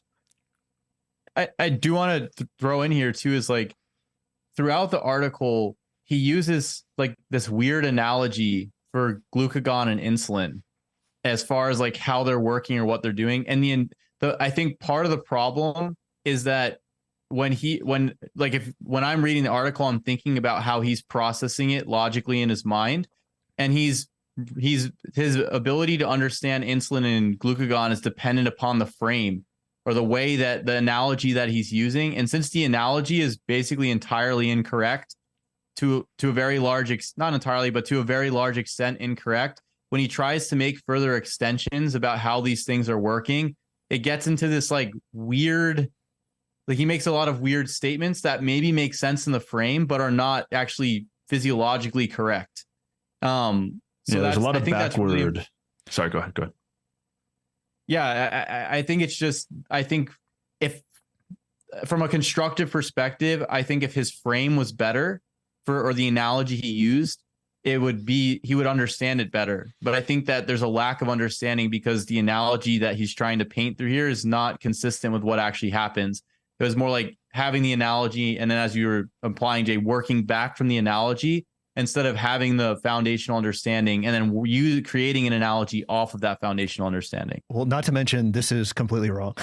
Well, that's the whole analogy Mike's talking about. Insulin is the brake and glucagon is the gas for metabolism, is just completely off base. Yeah. But why don't we read through it and let him present it, and we'll kind of explain as we go. Danny, do you want to read through like this first section? Yeah, I've been banging on for years about insulin and how it's not the bad guy in hopes of getting the keto community to listen. People often think they're fat because their insulin levels are high. However, the reverse is true. Your insulin levels are high because of your body has more energy to hold in storage, i.e. body fat. Now, in other circles, it seems the hormone glucagon is being cast as the bad guy. And I recently listened to a couple episodes of the Energy Balance podcast where Jay Feldman tried to debunk a comment from Rob Wolf in response to a question about Ray Peat's bioenergetic view. According to Jay, based on Ray Peat's bioenergetic view, glucagon is an evil stress hormone that underlies diabetes and thyroid dysfunction. Unfortunately, context, moderation, and nuance are boring. Something new, exciting, flashy, and extreme draws attention and creates massive warring us versus them camps and large social media following that can easily be monetized. But context is critical to ensure sustainable, long-term, lasting results and keeps you from swinging to extremes that will break you. In this article, I want to unpack the role of glucagon versus insulin helps you understand why both hormones are important and a simple way to avoid extremes of both. By the way, I laughed because he didn't mention Mike. I thought that was funny. Yeah, that's what I was saying. I laughed because he says, unfortunately, context, moderation, and nuance are boring. And then just below that, he goes on to say that we're calling right above that. He goes on to say that we're saying that glucagon is evil. Oh, yeah. So it's like he makes a hyperbolic statement about what we're saying and then turns around and asks, and it's talking about context, nuance, and moderation. It's like, that's contradictory to go and do that, to then straw man an argument to an extreme and then talk about context and nuance. Like as I was reading this, when I was first reading this, is like, and the rest of the tone through the article is like that, keeps throwing out context and nuance and then makes bold hyperbolic claims and then ascribe that are opposite of what we're saying. And then ascribes that opposite, ascribes a complete opposite claim to us. It's a very weird way to go about it. Well, Jay, go ahead, Danny. I was just going to say, what is your view of glucagon? What is your view of insulin? Or so that's what I was going to say. An evil hormone. So the basic premise that Mike and I were talking about in that episode and providing evidence for and everything was that excessive stress hormones, of which glucagon is one, and so we made that argument there, the research and everything, driven by something like a low-carb diet, is harmful in the long term and depresses metabolism. And a couple of the mechanisms through which it does this is by doing things like impairing T4 to T3 thyroid hormone conversion and driving an insulin resistant state. That is the general idea that we're premising, and is actually a premise of moderation, because what we're saying is not to do the extreme of a diet like a low carb diet that causes extreme elevations in stress hormones. So what we're putting forth is, first off, is a moderate, or like a high carb, high fat, moderate carb, moderate fat, non-restrictive diet that involves nuance and moderation, and is not that we're like, what we're saying is not what he is saying, for one. The other thing is that he's making it sound as though saying that you want to have higher or low levels or something is inherently wrong because everything has a function. And we are not saying that there is no function of glucagon. It has a function. That's part of the problem with excess levels of it. So if I would assume he's saying that, I would assume he would agree that you don't want to do something that causes major increases in cortisol as a long-term solution for anything. I wouldn't put that as an extreme view. The whole cortisol itself is, you could say, an extreme hormone. It's a stress hormone that is only invoked during times of stress. Not saying that there's no purpose of it. There's a very important purpose. Part of that purpose is to turn down your metabolic rate, reduce reproductive hormone production, reduce thyroid hormone production and conversion, cause insulin resistance. Those have adaptive reasons. And we're not saying it's better to not have those. So does that encapsulate enough? And then I don't know if there's anything else to mention here other than that he's like painting us in an extreme us versus them sort of ridiculousness that we aren't suggesting. And I don't think he is either. It's so ridiculous. But I mean, my understanding of glucagon is it's coupled with the adrenaline and other the catecholamines as a true emergency hormone, you know, and things like cortisol and the pituitary hormones are more sustained long-term stress. And so yeah, I mean, it literally is absurd to say that we think it's evil or something. It's like life-saving, you know, in the short term. But like, I think, like you guys have talked about, and we've all talked about, like the trajectory of life is reaching higher and higher energy states, you know, to accumulate structure. And I don't think want to be relying on these primitive hormones that slow things down in an effort to go longer on less. And so, well, yeah. And this is the problem with the frame, though, is that he consistently frames glucagon as like increasing metabolism, which is actually completely counter to that. The other thing I wanted to add to this context was that when we were discussing in the Rob Wolf video, was Rob Wolf was talking about blood glucose curves. So he was talking about on low carb diets, what you tend to see is like a more flat blood glucose curve, whereas in a Ray Peat or bioenergetic based diet, you have these ups and downs. And what we were saying is that the ups and downs are a normal response, and the rise in insulin with carbohydrate intake is a normal response.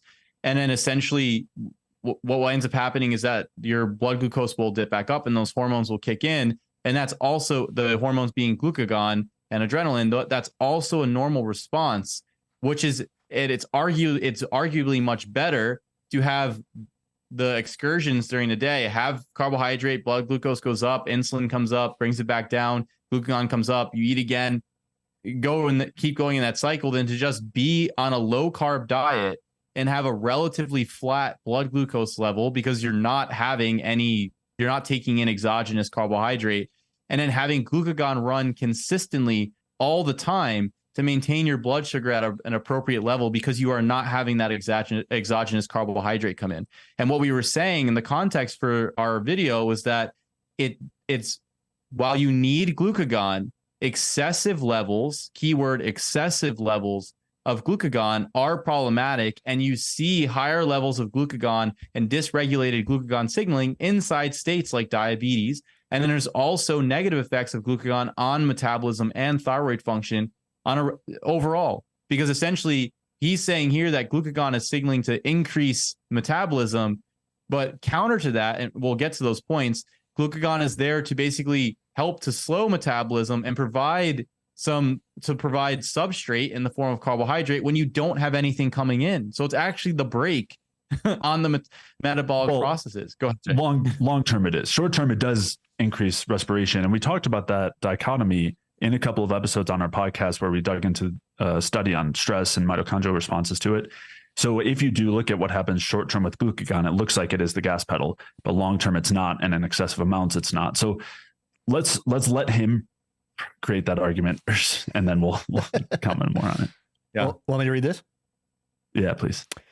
In type 2 diabetes, the balance between glucagon and insulin is critical. People with type 2 diabetes still produce insulin and glucagon. Their pancreas often works overtime to pump out extra glucagon and insulin in the early years.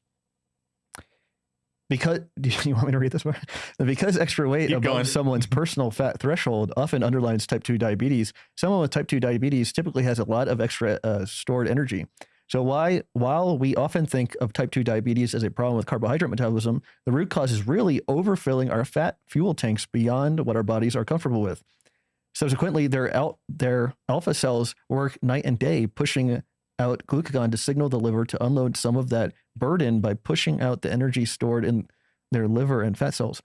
But in type 2 diabetes, the beta cells are also working overtime, trying to put the brakes on the slow release of stored energy from flowing into their bloodstream. Eventually, these people can experience pancreatic burnout and rapid weight loss where their beta cells give up. But in the contrast to type 1 diabetes, these people have become insulin resistant because their fat cells are full. Their bodies have become resistant to the effects of insulin.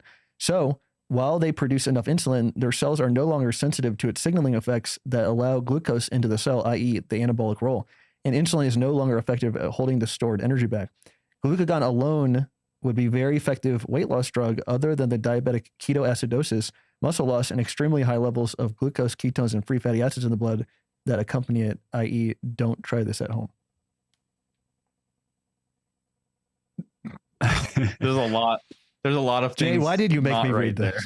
Sorry. This is way too much. It is a lot of text to read, but we're trying to steelman him, right? So it's okay. So there's a couple of things to come back to. So for one, it's interesting at the end here that he talks about glucagon alone being a very effective weight loss drug when the incredibly popular weight loss drugs that are currently being used, all the semaglutides, the Ozempic, Wegovy, all of these oppose glucagon. So just like an interesting point there, that the actual drug that's used in type 2 diabetes currently, or one of them, and that is used currently for weight loss is an an antagonist to glucagon, something that lowers glucagon. So that's one thing. And of course, the other thing is you can kind of say that, epinephrine or glucagon are going to induce weight loss, and short term they will. Like short term, they'll jack up your metabolic rate. But as I was saying last time, in the long term, they cause insulin resistance. They cause, issues with thyroid hormone conversion, and they will dramatically lower the metabolic rate. There's a huge difference in short term versus long term, and we described that in that one paper that we discussed on the Energy Balance podcast. I think it's called Mitochondria as Key Components of the Stress Response. So I'll dig into those episodes. But he kind of explains a little bit here of what his perspective is, which is that insulin is putting the brakes on the release of stored energy. So what he's saying is that glucagon causes the release of stored energy, or we should just say fuel because it's not energy, but it causes the release of fuel from the fat stores, and insulin opposes that, which is true. But that's very different from the effects on the metabolic rate. And I don't know if he explains this later, but it's worth mentioning now. Insulin stimulates glucose metabolism. Like it has direct effects on various enzymes in glycolysis to stimulate the usage and uptake of glucose. Like that's its whole purpose. I mean, one of its main purposes is to drive down the stress hormones. Another one is to stimulate the use of glucose, to stimulate glucose metabolism. So it's definitely not a brake on metabolism, but he's right that it is a brake on the stress hormones and what the stress hormones do, which is the release of stored fuel, activating gluconeogenesis, impairing thyroid hormone conversion, things like that. So I think that's where some of the maybe confusion is here.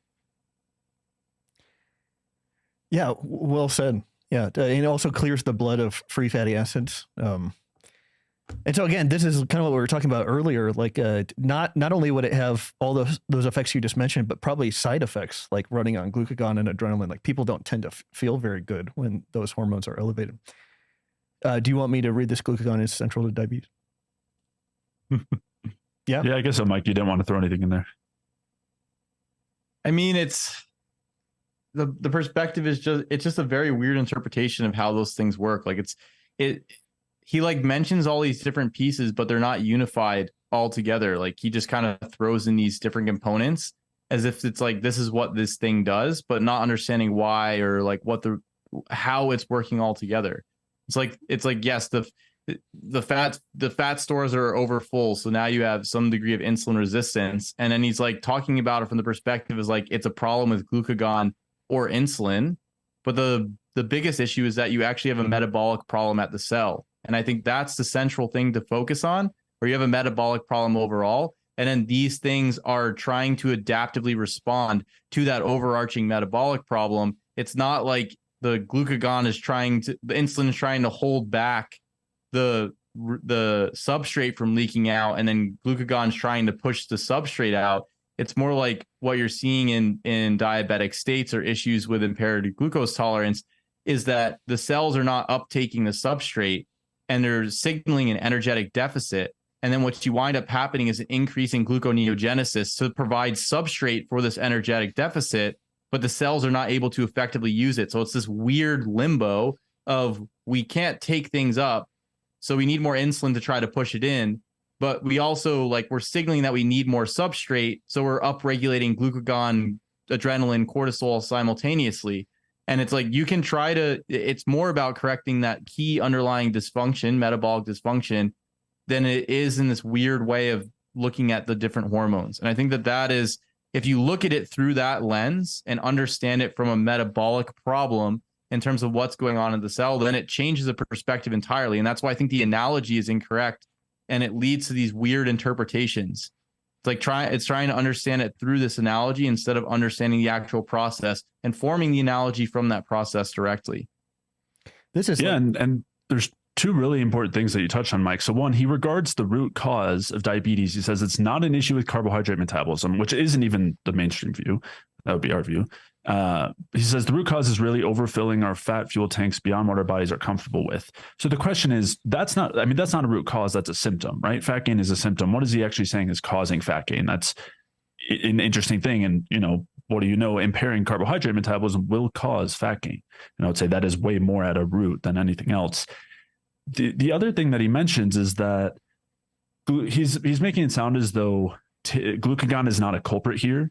And we cited several studies and went through a couple, but we cited more in the show notes of our episode explaining that taking out glucagon actually helps to fix the situation. It actually relieves the insulin resistance, and it is not doing anything to that root cause that he's saying of overfilling our fat fuel tanks. Instead, what's happening is you take out the glucagon and that leads to a release of the fat fuel tank. So what that means is the overfull fat fuel tanks, which I don't know how many times I can say that before. I don't know. It's terrible wording, but he's saying how much wood could a woodchuck chuck? Well, it's just like, it's just meaningless jargon, but because he's talking about body fat. So yes. Anyway, reducing the body, like if the excess body fat was the root cause, then adjusting glucagon wouldn't do anything to solve the situation, but it does. And that's what we showed in those studies. And he strawmans that in this next section where he's like, oh yeah, it does in rats, but it wouldn't do it in humans because humans are gluttons. Humans eat a crappy diet. Yeah. Except so he says because humans eat a crappy diet, which is again, not the context that we're talking about. We're not saying go and wipe out glucagon with some type of like viral vector process, which they did in the rats, and then continue to feed people crappy diets. Like that is essentially what he's ascribing our argument to be, which is not even close to what we were saying in any capacity. And then he argues against that. It's like, come on, man. Yeah. And then so there's two other things here. So one is inhibiting glucagon production in humans does have an effect on weight loss. We see it with the semaglutide drugs. So again, not a fan of those, but we see it happening right now. The other thing is we weren't just basing the argument that glucagon is implicated in diabetes and insulin resistance based on that one rat study. There was other studies in humans where you look at people who are more insulin resistant, less insulin resistant. The ones who are more insulin resistant have increased glucagon. You cause insulin resistance. There's many lines of evidence, and he strawmans it again as this like one rat study that we're talking about. But I think we cite between like 6 and 10 papers in those show notes. I don't remember, but they're worth reading through for anyone who's actually interested in understanding these things. And so they actually draw a clear implication of glucagon in the state. And as you said, Mike, it's because just like we talked about in the what is stress section, the production of glucagon, a stress hormone, is a reflection of an energy deficiency. And you have energy deficiencies in insulin resistance because you're not effectively utilizing carbohydrates. You can't convert them to energy properly, which is what causes the chronic stress state. That is what drives the glucagon issues. You see this very clearly in insulin resistant states: excess fat oxidation, impaired glucose metabolism. And if you fix that, you then resolve the issue. And so I guess we can read this next part where, I kind of jumped into it, but where he kind of just strawmans and mentions this hypothetical thing about if they continued to feed the rats hyperpalatable foods, it wouldn't work, even though rat diets are soybean oil and sucrose anyway. So. Yeah. The other thing I want to just briefly add on just really quick is that the metabolic issue is also driving the fat gain. It's not like you just get fat and then you get diabetic. If anything, there's quite a few diabetics who are not even fat, or at least obese or something like that, like the general idea that people tend to think. You have a metabolic dysfunction. I'm talking about type 2 diabetics directly. This is different than type 1, but you have a metabolic dysfunction and that drives the fat gain. It's like you're becoming fat as you become more metabolically impaired because all of your substrate is not being oxidized and used. It's being rerouted into fat storage or into muscle tissue or whatever the deal is. The body's like, what are we doing with this substrate? We can't turn it into energy. And all the cells are screaming like, we need energy. Please, we need energy. And the body's like, okay, like glucagon, make some glucose. And so then you see like these, we'll get in more to it, but I wanted to make that piece very clear because it's not, because I think a lot of people, oh, you're just fat. So if you lose weight, you won't be diabetic anymore. And it's like, yes, losing weight will be helpful for your blood glucose regulation and all these other things. That's true. However, it's also the whole piece to consider is why are you gaining the weight in the first place? Is there metabolic dysfunction? It's likely that there's metabolic dysfunction because gaining weight is normal. If you're eating more than your body is going to oxidize, it'll put some of that into storage. And that doesn't necessarily mean that that's pathology. There's two different situations where just gaining weight because you're eating more versus like you are moving towards a diabetic state. They can cross over. There's association, but it's important to make that delineation because a lot of people are, oh, you just lose weight, as if like that's the only strategy to solve the problem. And if that's easy for those people to do in these states. But if we follow what you said, wouldn't that also explain the overeating, the perceived lack of glucose, the lack of glycogen? Then a person would be drawn to these, and the lack of energy. Yeah, exactly. So it just explained everything. The lack of desire to work out, the lack of desire to move around and do things are directly tied to not having enough energy at the cell. Yeah. So absolutely. that's why those solutions for a lot of people are so hard, because it's like they don't have energy, they are hungry, and they're gaining weight regardless of this or that or this or that. And it's because like you take a substrate and you convert it into energy. You eat food, your body refines that fuel, or refines the substrate into a fuel that you can use, breaks everything down to simple components, and your cells convert it to energy. But if there's a problem in any of those pathways, whether digestively or whether that's conversion to energy, then a whole bunch of systems that are trying to regulate that get all messed up. And part of the stress hormones are very key in that, because the stress hormones drive fatty acid oxidation and drive metabolic, I guess, derangements if they are chronically upregulated as part of the adaptive response. Jay, we're almost approaching 30 minutes. Were there some highlights that we have not talked about that you wanted to go over? I think because we've already talked through a lot of the main points. So I think after this, we'll just be kind of quickly glossing over things. But let's try to read through some of these highlighted points and see where it takes us. Want to start here? Well, so we already summarized that section, I guess, right? So he says that we reference studies in mice. He ignores all of the other studies. It looks like there's 8 of them that I cited. And we already mentioned that kind of really weak argument he mentioned. Let's go into the energy. You should just go into the Jay Feldman argues that bioenergetic, that gluconeogenesis raises glucagon and is inefficient and stressful for the body. Well, let's just pull up I just want to mention his one straw man right before that, where he contrasts us with the insulin toxicity people, where he says on the other side of the spectrum, people on the high carb side fearmonger others into believing that glucagon is the root cause of everything bad. Like, that's not what we're saying. And then his retort to that is, but your body is not dumb. It's actually highly efficient and intelligent. Your pancreas doesn't know. This was like written from Nutrition with Judy. Your pancreas doesn't waste precious energy to make more insulin or glucagon than required to respond to the foods you eat and keep the energy within your blood in tight range. I don't know where people get this idea that there's like a lot of energy required to produce insulin or glucagon, like their basic peptides. And it's just this is totally irrelevant to our argument, but again, just some weird straw manning as if we're saying that your body is dumb and overproducing glucagon and wasting energy doing it. Yeah, this is like the author's feigned insight to the metabolic processes of the body. But he directly knows the pancreas very personally. They have like a close relationship. They go out to drinks on Friday night. Well, the funny thing is, like I almost never hear people talk about glucagon. That's like probably one of the least hormones ever talked about in the rape. Like, I honestly think maybe your guys' podcast, and it occasionally comes up in ours, but it's not a hormone that's talked about very often. I know Amber O'Hearn was saying that that's the reason that a low carb or carnivore person does not dip right into their cortisol. She was saying, well, it's glucagon that's doing that, but that's part of the degenerative stress response as well. So anyway. Well, yeah, it's like a layering process, right? Because your body has, as you kind of talked about before, Danny, your body has layers that it goes through. It doesn't just want to rack up cortisol. It wants to hit glucagon and then glucagon, adrenaline, and then you get into the longer term stress response.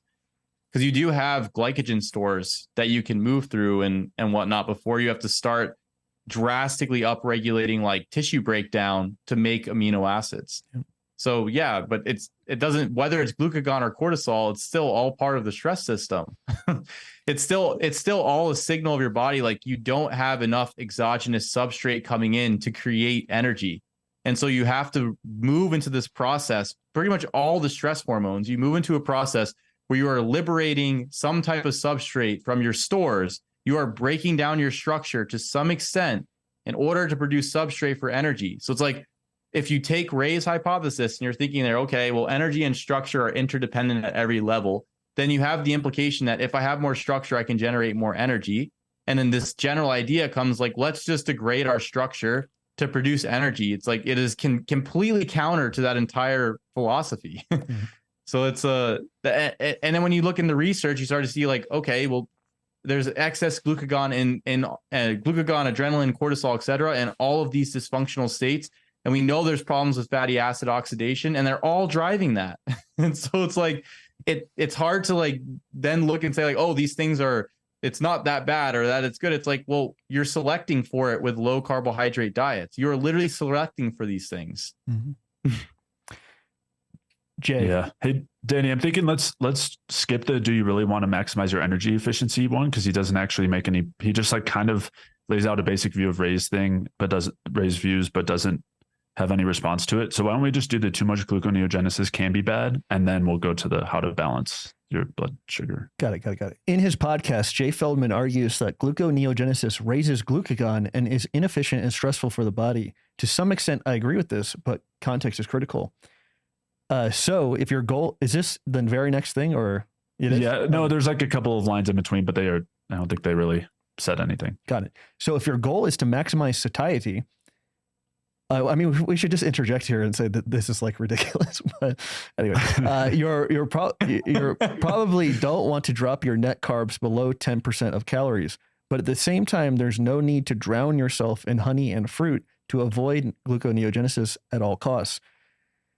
You'll just overfill your glucose fuel tank and downregulate fat oxidation.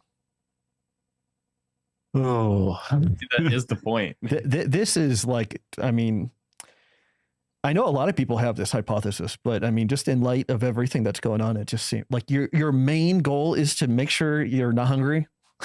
Like it's just, speaking of Hans Selye, he said one of the first signs of being sick was losing your appetite. And I think our buddies at Analyze and Optimize, they talked about a person's appetite. They were interconnecting with serotonin, but basically explaining how alive a person is.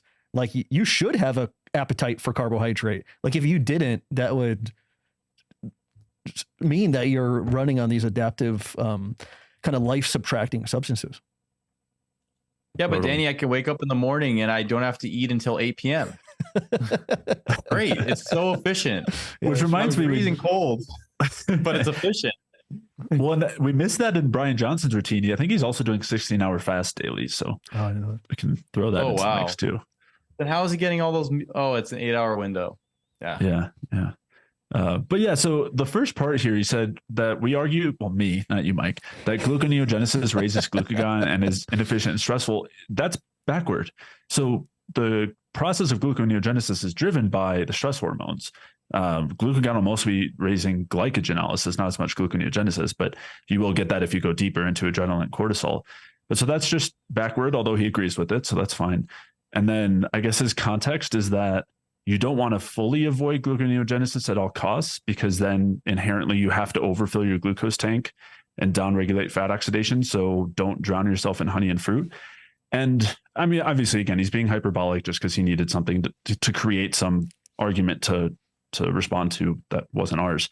But I do think it's a good idea to avoid the stress processes to the extent that you can in a healthy way. And that involves avoiding gluconeogenesis. It's much better to get glucose from your diet than it is to produce it from amino acids or glycerol backbones or whatever it is. And that is at least in part because those have to be driven by stress hormones.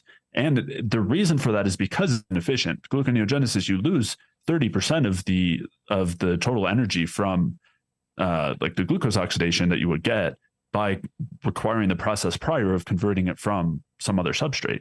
So it's inefficient, which is why it's not favored. It's why it's disfavored. It's why it requires stress hormones in order to enact it, because it's a part of that backup pathway, which is good that we have. Again, we're not saying you would be better off if you couldn't do this. You would die pretty easily. Like, it's good to have these things. That doesn't mean that you want to be jacking up your cortisol all the time. And I don't think he thinks that either. So again, it's just a straw man. Also, you don't need to overfill your glucose tank if you want to think of it that way. All you need is to provide the amount of carbohydrates that you need. You don't need to have excess amounts. I don't know how that's relevant. And in terms of downregulating fat oxidation, I mean, yes, That is the goal. Right. If you're increasing glucose oxidation, it will take the place of some amount of fat oxidation. It's not 100 and 0, but yeah, that is part of the point, because encouraging fat oxidation encourages things like insulin resistance, type 2 diabetes, fatty liver disease.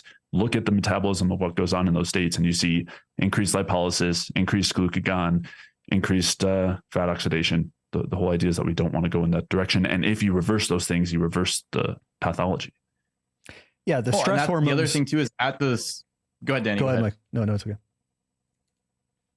I was going to say, and at the cell, that is the problem that's already going on. You already having a large amount of ROS generation and change in the NADH and FADH2 and then the NAD to NADH ratios, because you're driving high amounts of lipolysis and beta and fatty acid oxidation. So it's like the goal is to not encourage that. The goal is to like minimize that and move back to oxidizing carbohydrate effectively. It's like every single state of a state of dysfunction, stress, diabetes, metabolic syndrome, obesity, et cetera, heart disease, are characterized by these metabolic issues. Like you're seeing them in each one of these states. Even some of the cancer things, there's some research basically showing that it's characterized by weird changes. The title is literally about weird changes in fatty acid oxidation inside the cancer cell. People, oh, it's glucose. It's like, no, that's actually an issue with beta oxidation. And that drives reactive oxygen species, which some people argue is beneficial for signaling. But I just did a video on this recently. If it really depends on how much ROS is generated, how that ROS is being generated, and where that ROS is being generated in the mitochondria, because where it's being generated and how much it's being generated is basically signaling to the cell how the ROS is being generated. Is it being generated because you have a bunch of ATP? And then and you're saturated with energy, so it's kind of slowing things down a bit because the cell is in a good state. If that's the case, fine. But are you generating ROS because you're having a bunch of fatty acid oxidation, and that's dampening the process overall as a way to slow down the metabolic rate because you don't have enough substrate coming in? Well, that's a whole entire different context and story. So it's really important to know why and what's going on. I was just going to throw in what you guys have already said, that the fat mobilizing hormones are the same ones that liberate fat, or that the stress hormones are the ones that promote lipolysis. Okay, Jay, what else? Yeah. Well, we can skip this section. He doesn't really say anything, and then we can go to the end where he essentially agrees with us. So we can just read that real quick. In the podcast, Jay Feldman mentioned that people on a lower carb diet tend to see a higher fasting glucose because glucagon output and gluconeogenesis increase overnight. This is correct and common pattern we see in our data-driven fasting challenges. However, it is not necessarily a bad thing. Based on the type of macronutrients you prefer to get your energy from, i.e. fat or carbs, your blood glucose may tend to be higher or lower at different points throughout the day. Waking glucose tends to be higher for people on a low-carb diet. This is because during the day, their bodies use up glucose, which is not directly replenished with diet. Once their glucose drops as they proceed with activity as the day goes on, the DDF app will encourage them to use fewer carbs to bring their glucose back into normal range. And then just those I read that. Bullets. I don't even know what to say. Oh, go ahead. Good. Well, just to round this out. So he then has his bullets of what he actually suggests. And so he says moderate amounts of strategic carbs can be helpful to bring your glucose back into the normal range when they drop too low. And then at the end, he says you can use glucose to ensure your glucose doesn't fall so low that you trigger your body's stress response with excessive cortisol and glucagon release. It's like, that sounds awful familiar. It's like it sounds like that's the exact argument we were putting forth, which is that you want to consume carbohydrates to avoid glucagon and cortisol releases from your blood sugar dropping too low. And earlier he says that he agrees that low carb diets will increase stress hormones, which isn't just glucagon, it'll often increase cortisol and adrenaline as well. He says, however, it's not necessarily a bad thing, but it doesn't provide any backing for that or why we shouldn't be concerned about that turning down, thyroid hormone conversion, driving insulin resistance, reducing steroid hormone, sex hormone production. The arguments that we made in our podcast episode, like he doesn't actually ever talk about those.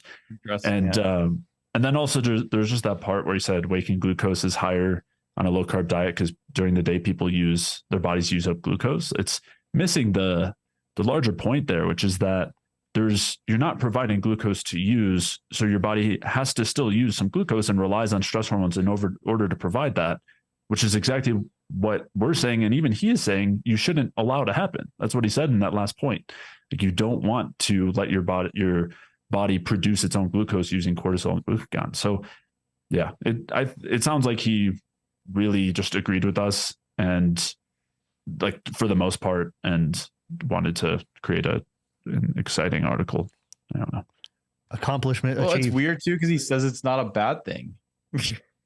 Right. Yeah, but he still says you want to avoid it later. Yeah, that's what I don't get. It's like this whole thing that they're generating, this whole app and process is about managing your blood sugar and having it at an appropriate level. And they're talking about like multiple times he mentions, but your pre-meal blood sugar is super important. And it's like your fasting blood sugar is rising. It's like that is literally a sign of insulin resistance directly, because you don't have any carbohydrates or meal coming in, and you're waking up and your blood sugar is high in the morning. Like it's so counter. It's literally, that's what I'm saying. Like, he makes a point and then he contradicts it with other points throughout the article. And one of his other basic premises, which I don't know like what his point of view is in terms of health and where he's coming from, but you can kind of get an idea when in that first bullet point, he says we need enough protein and nutrients from our diet without excess energy. So it sounds like he's kind of in that Ted Naiman camp of, you want to maximize satiety, minimize calories by maximizing protein, and get nutrients, as if carbs and fat are bad because they provide energy. And obviously it's about as opposite as you can get from our perspective. But this article didn't talk about that at all. If you look at the part where he says, do you really want to maximize your energy efficiency? He doesn't explain at all why he doesn't think it's the case. He just said, he like kind of made a basic explanation of Ray's view and then said, I think he has a few good principles, but didn't explain anything he disagrees with. I mean, it's just, yeah, I don't have anything else to say. Yeah, I'm done too.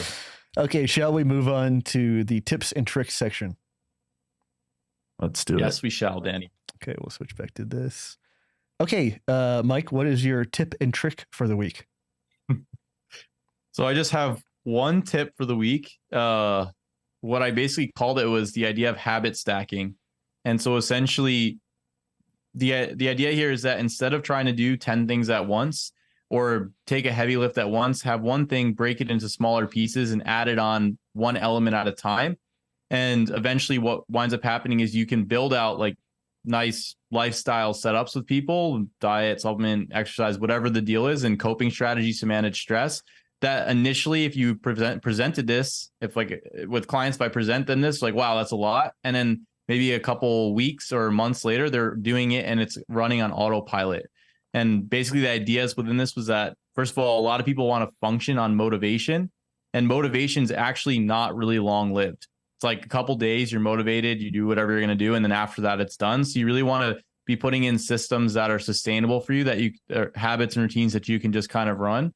The next thing is that if anytime you create a plan or you create a system, if it is too complex for your current setup, it doesn't matter. You won't do it. So you have to always think what is ideal and then what is feasible. And what is feasible is, I think, the number one thing to shoot for. And I think a really important thing to consider here is that maybe right now you won't be able to execute this particular plan or do this type of thing. But as you make the first couple steps and you make steps along the way, what you wind up finding is that you will become somebody who can do these things that you want to do into the future. So it's not like it's hard. Sometimes people look at things into the future and like, oh, I can't do that. But they don't consider that as they move toward that goal, they change along the way. And I think that that's super helpful. And that's why stacking habits, it can make things a huge difference overall.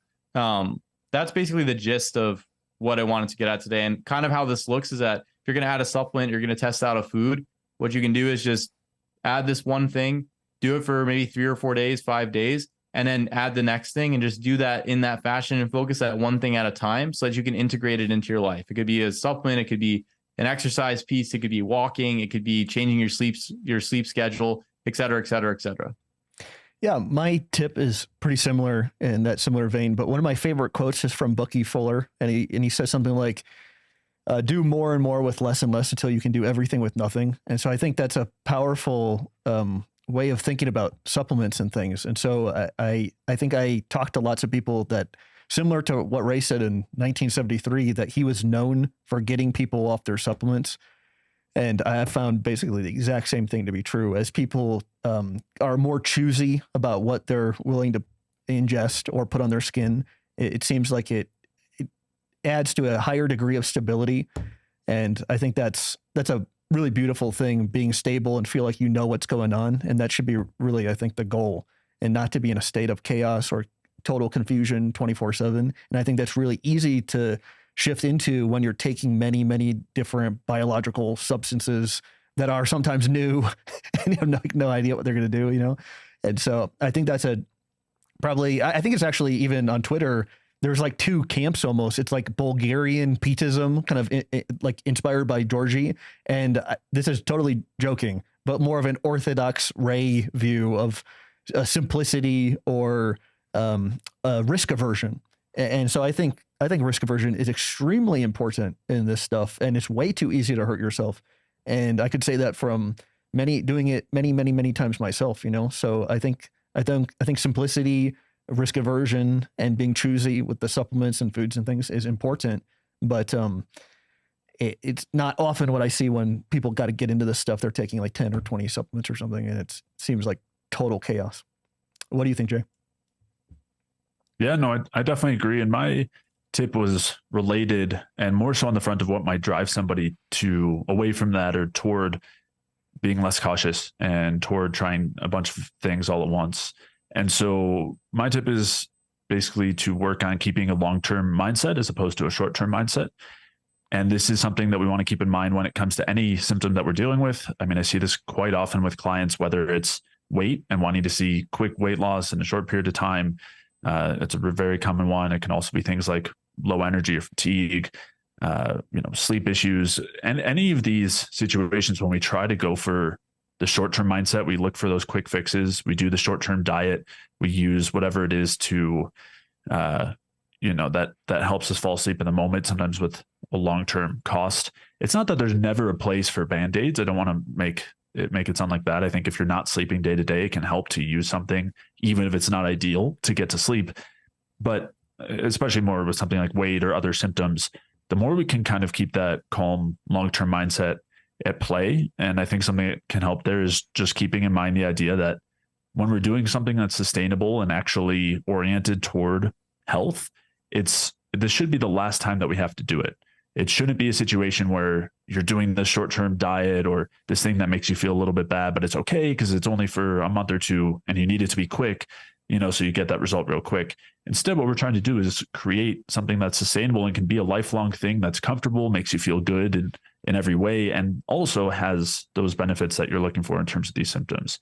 And so whether we're talking yo-yo dieting or we're talking about the person who is looking on the forums and looking up any article and finding this one compound that should solve their issue or this one mechanism that's underlying their issue, and they try to bring in every supplement possible to reverse that, those things tend not to work long-term. It tends not to actually get at the underlying problem.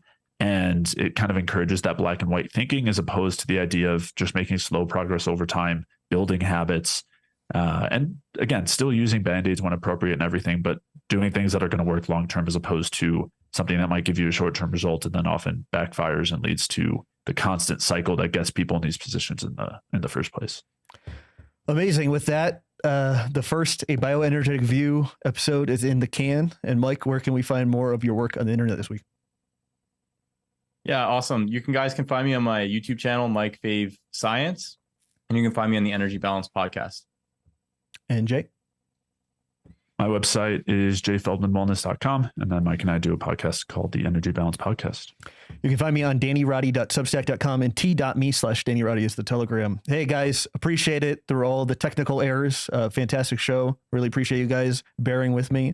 Looking forward to the next one. And amazing. Really, really happy about how this went.